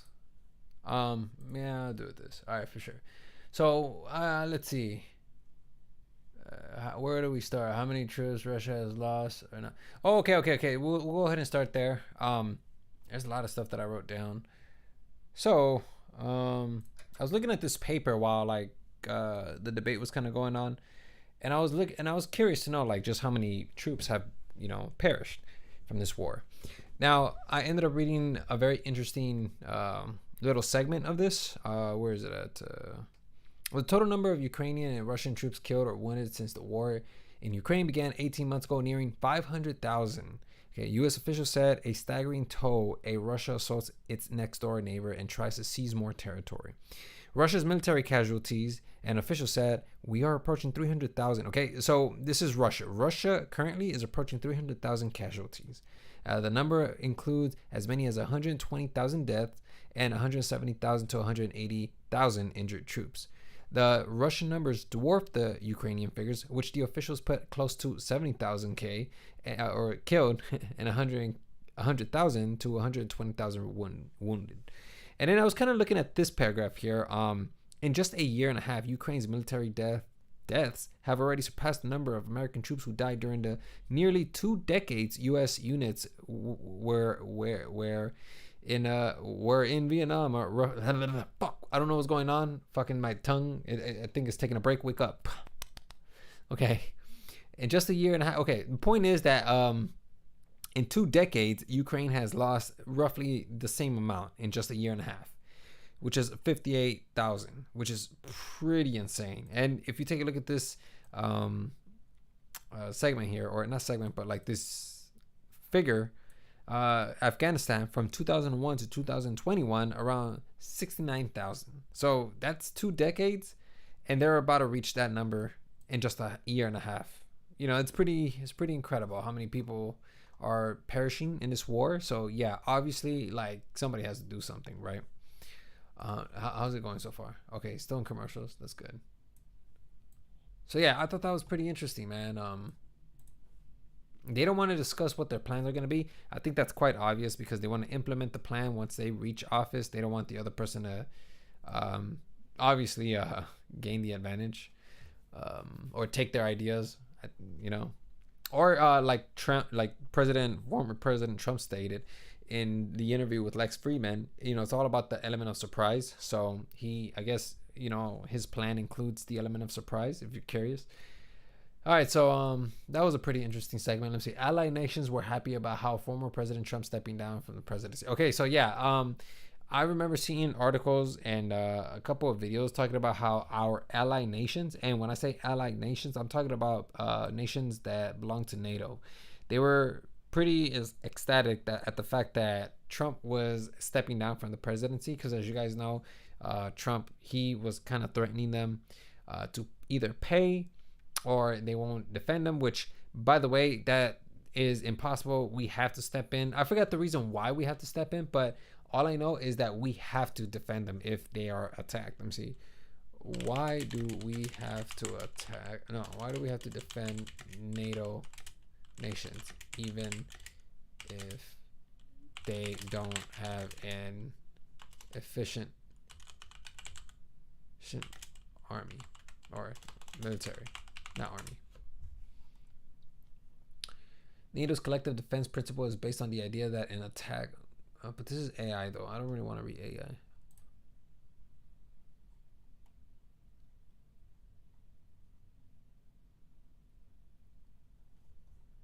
I mean, I kind of already know this. So it says here, like, NATO's role and credibility.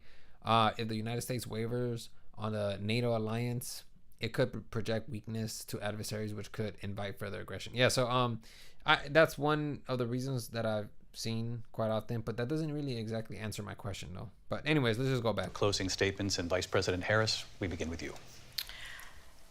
So I think you've heard tonight 2 very different visions for our country. One that is focused on the future, and the other that is focused on the past, and an attempt to take us backward. But we're not going back. And I do believe that the American people know we all have so much more in common than what separates us. And we can chart a new way forward. And a vision of that includes having a plan, understanding the aspirations, the dreams, the hopes, the ambition of the American people, which is why I intend to create an opportunity economy, investing in small businesses, in new families, in what we can do around protecting seniors, what we can do that is about giving hardworking folks a break and bringing down the cost of living. I believe in what we can do together that is about sustaining America's standing in the world and ensuring that we have the respect that we so rightly deserve, including respecting our military and ensuring we have the most lethal fighting force in the world. I will be a president that will protect our fundamental rights and freedoms, including the right of a woman to make decisions about her own body and not have her government tell her what to do. I'll tell you, I started my career as a prosecutor. I was a DA, I was an attorney general, a United States senator, and now vice president. I've only had one client, the people. And I'll tell you, as a prosecutor, I never asked a victim or a witness, are you a Republican or a Democrat? The only thing I ever asked them, are you okay? And that's the kind of president we need right now. Someone who cares about you and is not putting themselves first. I intend to be a president for all Americans and focus on what we can do over the next 10 and 20 years to build back up our country by investing right now in you, the American people. Vice President Harris, thank you. President Trump? So she just started by saying she's going to do this, she's going to do that, she's going to do all these wonderful things. Why hasn't she done it? She's been there for 3.5 years. They've had 3.5 years to fix the border. They've had 3.5 years to create jobs and all the things we talked about. Why hasn't she done it? She should leave right now, go down to that beautiful White House, go to the Capitol, get everyone together and do the things you want to do, but you haven't done it, and you won't do it because you believe in things that the American people don't believe in. You believe in things like we're not going to frack. We're not going to take fossil fuel. We're not going to do things that are going to make this country strong, whether you like it or not. Germany tried that, and within 1 year, they were back to building normal energy plants. We're not ready for it. We can't sacrifice our country for the sake of bad vision. But I just ask one simple question. Why didn't she do it? We're a failing nation. We're a nation that's in serious decline. We're being laughed at all over the world. All over the world, they're laughed. I know the leaders very well. They're coming to see me. They call me. We're laughed at all over the world. They don't understand what happened to us as a nation. We're not a leader. We don't have any idea what's going on. We have wars going on in the Middle East. We have wars going on with Russia and Ukraine. We're going to end up in a third world war, and it'll be a war like no other because of nuclear weapons, the power of weaponry. I rebuilt our entire military. She gave a lot of it away to the Taliban. She gave it to Afghanistan. What these people have done to our country, and maybe toughest of all, is allowing millions of people to come into our country. Many of them are criminals, and they're destroying our country. The worst president, the worst vice president in the history of our country. President Trump, thank you. And that is our ABC News presidential debate from here in Philadelphia at the National Constitution Center. I'm Lindsay Davis. And I'm David Muir. Thank you for watching here in the U.S. and all over the world, and from all of us here at ABC News. Good night. Thank you. And we are here live on ABC with our post-debate comments. I'm Martha Raddatz. It was a live... Show chat. There's no chat, huh? I really wanted to see what people think. Oh, actually, do they have comments? No, they don't. They have comments turned off. Very interesting. Yeah, what an insane debate. So I'm gonna tell you guys, it's a little bit anticlimactic. It wasn't even as big as I thought it was gonna be, obviously, because there was a lot of rules set in place, mainly because they don't want Trump interrupting, and of course, they don't want anybody talking over each other. Some of my thoughts about this, let's go ahead and check some of them out. One thing that I really like towards the end is like how, you know, I felt like Kamala Harris was kind of talking to the American people, and Trump was just kind of pointing out her flaws. You know, one of my favorite quotes that she said was, "You have seen the two distinct visions." I mean, I'm paraphrasing, but she said something to the effect of, "You have seen the two distinct visions for America, one that is looking into the future and the other one that is looking into the past." And oftentimes, Trump, former President Trump, always like gives me the impression that we're looking back into the past. And even I feel like we're looking back into the past, because he's always talking about border. He's always talking about how Joe Biden didn't get stuff in, or how he didn't get anything done. He never talks about the future. He never talks about he always talks about the what do you call it, election fraud, which is, you know, obviously it happened like 4 years ago. He's still talking about it. It's like when she said that, it was like, whoa, like it became clear to me, you know. And I can only imagine that when other people heard this, they also got that impression. So that if she wrote that line, or whoever wrote that line, this line was unbelievably creative. I really liked it. Very it's a juxtaposition and antithetical. It was great. So you talking about climate change, the problem with increasing the temperature of the planet. Okay, so yeah, they didn't really talk about climate change. Climate change is pretty important. I mean, what else can I say? The temperature of the planet is rising, and even though we can potentially adapt to it, that doesn't mean that every other animal on the planet can adapt to it. Obviously, a lot of fishes are going to be you know, impacted, because the oxygen is not going to remain too long in the waters. At least that's what I think, right? Just to make sure, if the planet heats up, what happens to the oxygen in the water? The warm water holds less oxygen than cold water, because the higher the temperature, the less soluble oxygen becomes. Warm surface layers in the ocean prevent oxygen from mixing deeper into the ocean. Mixing is crucial because the ways in which oxygen enters the ocean all occurs in the upper layers. Yeah.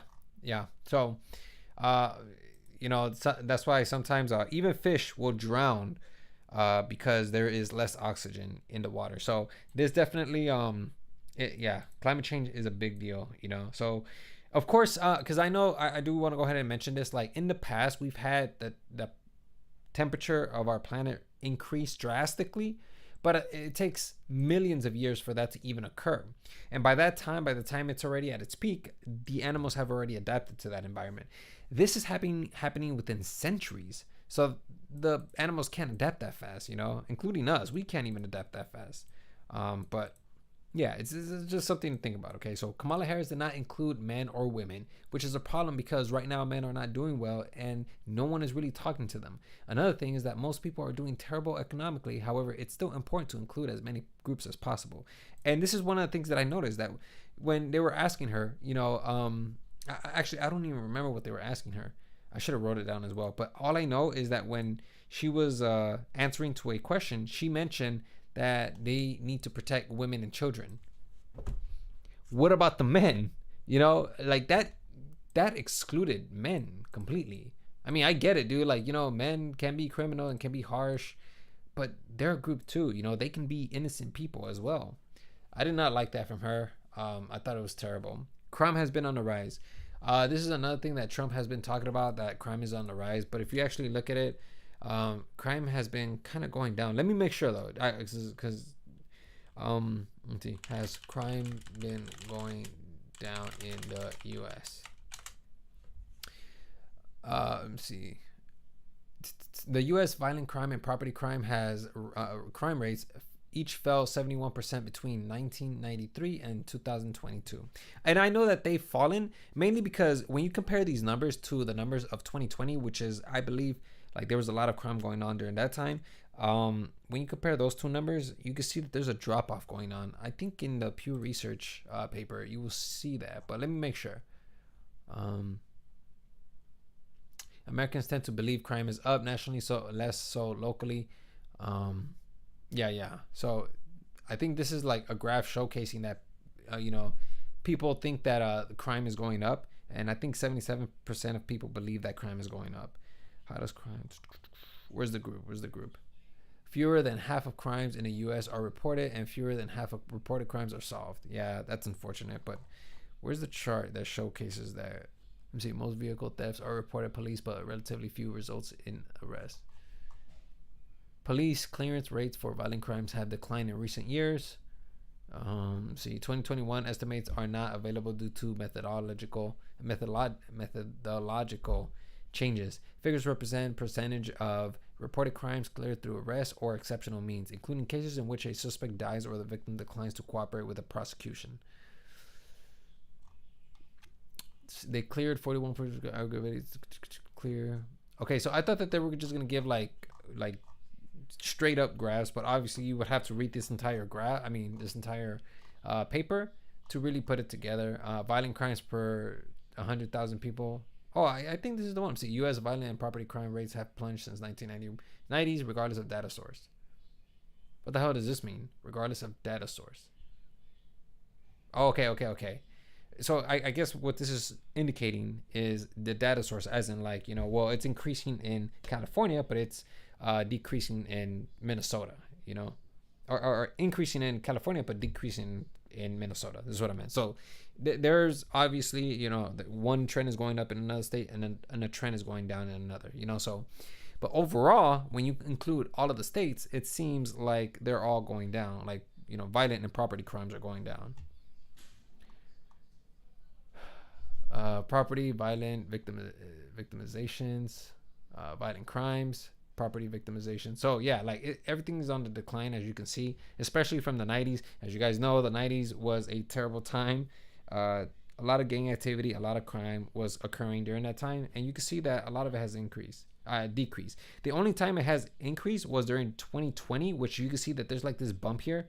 I'm pretty sure that this is probably referencing the 2020 riots or BLM protests.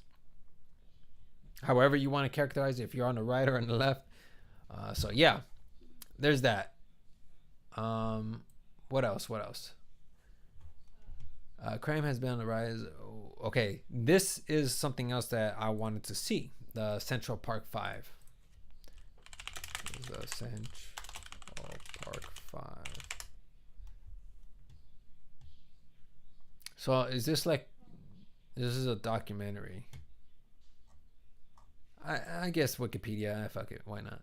The Central Park jogger case, sometimes termed the Central Park 5 case, was a criminal case concerning the assault and rape of Trisha Meili, a woman who was running in Central Park in Manhattan, New York on April 1989. Crime in New York City was peaking in the late 1980s and early 1990s as the crack epidemic surged. On the night Meili was attacked, Meili was attacked, dozens of teenagers had entered the park, and there were reports of mugging and physical assault. 6 teenagers were indicted in relation to the Meili assault.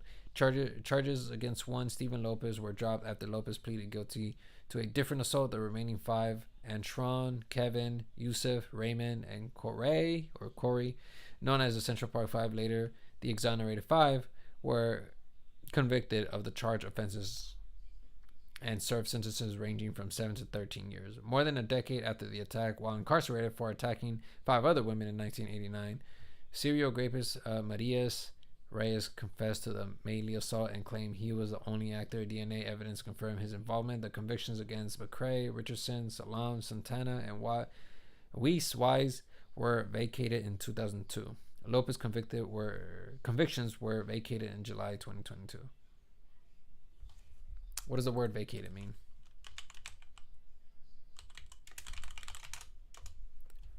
Leave a place that once previously occupied. Cancel or annul. Judgment, contract, or charge. Okay, so his charge was canceled, or his convictions were canceled. From the outset, the case was a topic of national interest. Initially, it fueled public discourse about New York City's perceived lawlessness, criminal behavior by youths, and violence towards women. After the exonerations, the case became a prominent example of racial profiling, discrimination, and inequality. The legal system and media all 5 defendants sued the city of New York for malicious prosecution, racial discrimination, and emotional distress. The city settled the suit in 2014 for $41 million. Very interesting. Okay, so that's what it is. They're yelling. Yeah, whatever. I don't know what Trump said about that, but that former President Donald Trump said we need to execute them. Oh man, yeah. I don't know. That doesn't sound too good, you know. Especially if that occurred and they were innocent. Imagine you would have executed 5 innocent people. Yeah, that definitely would have been good. But of course, that was like 40 years ago, so 50 years ago.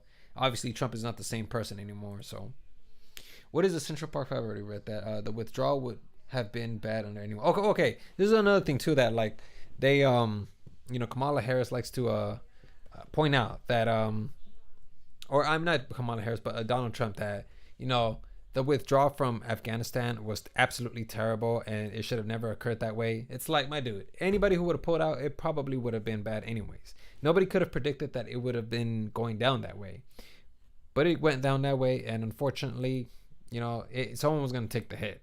But I did like how Kamala Harris she kind of stated like, under 4 presidents, none of them took action, but only Joe. And I was like, oh, okay, what a great way to kind of shift the perspective, because the way Trump painted it, it made it sound like it was bad. It was absolutely terrible. It should have never gone down that way. But then, she kind of twisted it. Now, of course, it doesn't justify how it went down, but like I mentioned, if anybody has any critical thinking skills, anybody could have determined and deduced that it would have gone down bad anyways, because the Taliban was already gaining a lot of power. There's nothing they could do, and so people didn't want to be under their rule. So probably something similar would have occurred. Maybe the earlier presidents like Barack with former President Obama, maybe if it was early enough, it wouldn't have gone down that way. But obviously he didn't pull it out. Neither did Donald Trump. I mean, and even George W. Bush, he didn't even pull out either, And of course what's something else too? I wish that Trump would have just like hit her on like the whole idea that, you got endorsed by Cheney, and listen, man, like, he was torturing people, but he didn't even hit him on that, because obviously he was just way too worried about like his own image. I mean, as you should, you're running for president. And it seemed like he was just worried about the one thing that he knew a lot about, which was, or at least I think he knows a lot about, which is the whole, what do you call it? The border situation, Kamala Harris' rhetoric is refined, at times incredibly articulate, especially when pulling out of the Iraq war. Oh, okay. So, yeah, one thing that I noticed about Kamala Harris is that her rhetoric, you could tell that she had some lines prepared. Like that last line when she said, there's 2 visions for the future, 2 visions for America, one in the future and one in the past. You could tell that she had that line prepared. No way she just came up with that on the spot. And then the other one is that Joe Biden, he pulled out. I thought that was somewhat of a good line. Obviously I still think that it was bad, but I mean, it's a lot better than the way Donald Trump articulated it. Having an ally nations pay because they are not putting. Oh yeah, this is another thing too, because Donald Trump stated that like he's gonna make NATO members pay because obviously as you guys know, no, actually you guys don't know this, but let me see if I can look it up. And their military spending. I think I saw it here.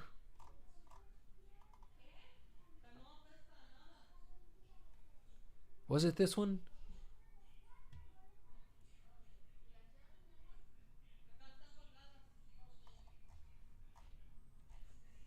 There was a chart that demonstrated, because like I'm talking about the NATO nations, there was a chart that demonstrated how the NATO nations, some of them were spending in their military, and then there were others who were rarely spending anything on their military. And it kind of made me think like, if you're spending very little on your military and then like anything occurs, as if like some nation wants to take an aggressive act on you, it seems to me like the U.S. military would probably be carrying that entire battle, So I thought that was the impression that I left, but I don't know how, not paying if they are attacked by another nation, I don't know how that would settle with a lot of these other countries here, because if they see that the United States won't fight the battle, especially because they've compromised their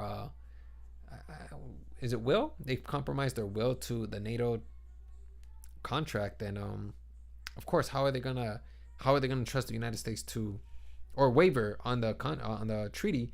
How can they confidently rely on the United States to protect them, you know? So I don't know if that's good rhetoric from Donald Trump. It's definitely, I wouldn't say like, I definitely don't think that you should say that you won't defend a country if they don't pay. I think that that Donald Trump, or former President Donald Trump, should definitely have some sort of incentive set up, so then it can motivate these countries to carry their military as well, you know? So I wish I would have found that chart. I really want to show you guys.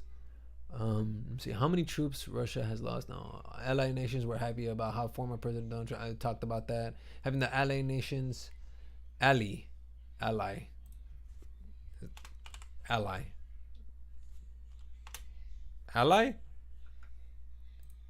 no, it's ally. Yeah, no, I had it right. Pay because, okay. So it seems like I've already talked about all of these things. All nations were happy about how, okay. Yeah, I already talked about all of this stuff. So yeah, overall, man, I think that when it comes to the presidential debate, it was unremarkable. There were some good moments, but overall, it was just unremarkable. There wasn't really any memeable moments. So there's that. Yeah, man. So this was a pretty interesting debate. It wasn't too bad. What else do we have?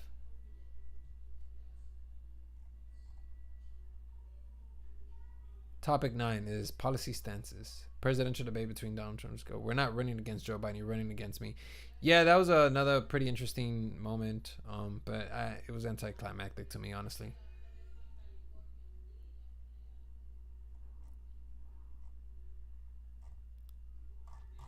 Interesting. Let's see what this is. Just saying that he will once he gets there. And then you can't fucking hear anything they're saying because they moved off the microphone. It's like, okay, yeah. All over the world and from all of us here at ABC News. Good night. There he goes. Walks off. ABC with our post-debate comments. I'm Martha. Let me get some water real quick. Hold on. Jesus. What are you gonna do, man? Sometimes sometimes just gotta meme to meme, I guess. Hold on one sec. Both of them are clowns. This is talking about XUC now. Hey man, what you doing? Oh wow. Okay, whatever. All right. Is it what's going on right now? What time is it? All right. I think I'm gonna leave it here, guys. Did you guys understand what I said?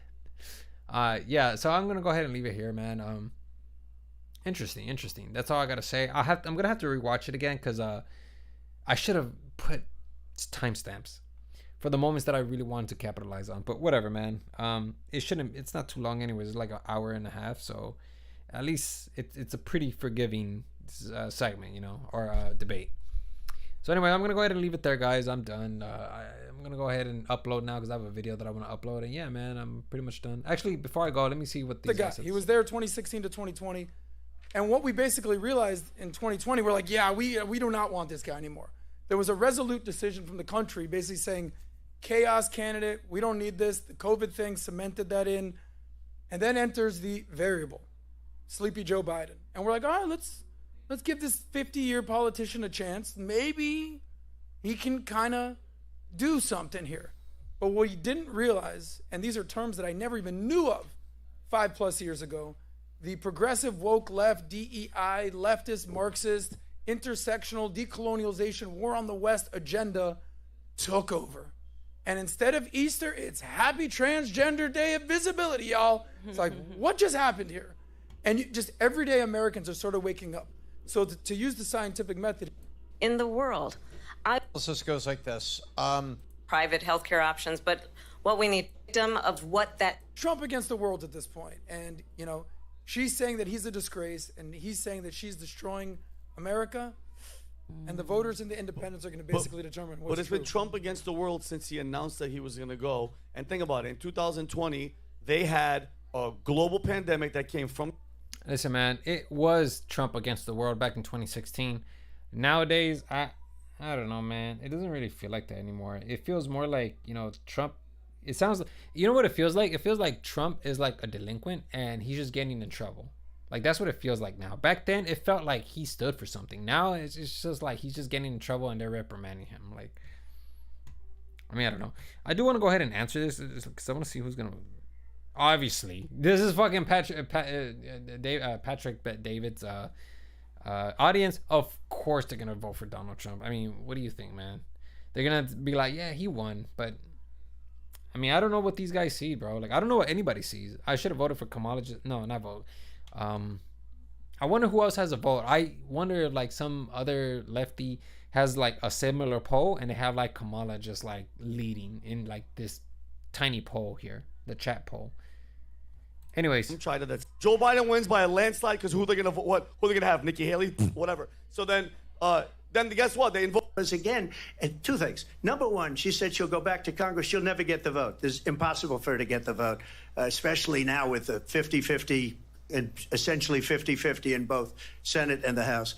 She's not going to get the vote. She can't get the vote. She won't even come close to it. So it's just talk. You know what it reminds me of? When they said they're going to get student loans terminated, and it ended up being a total catastrophe.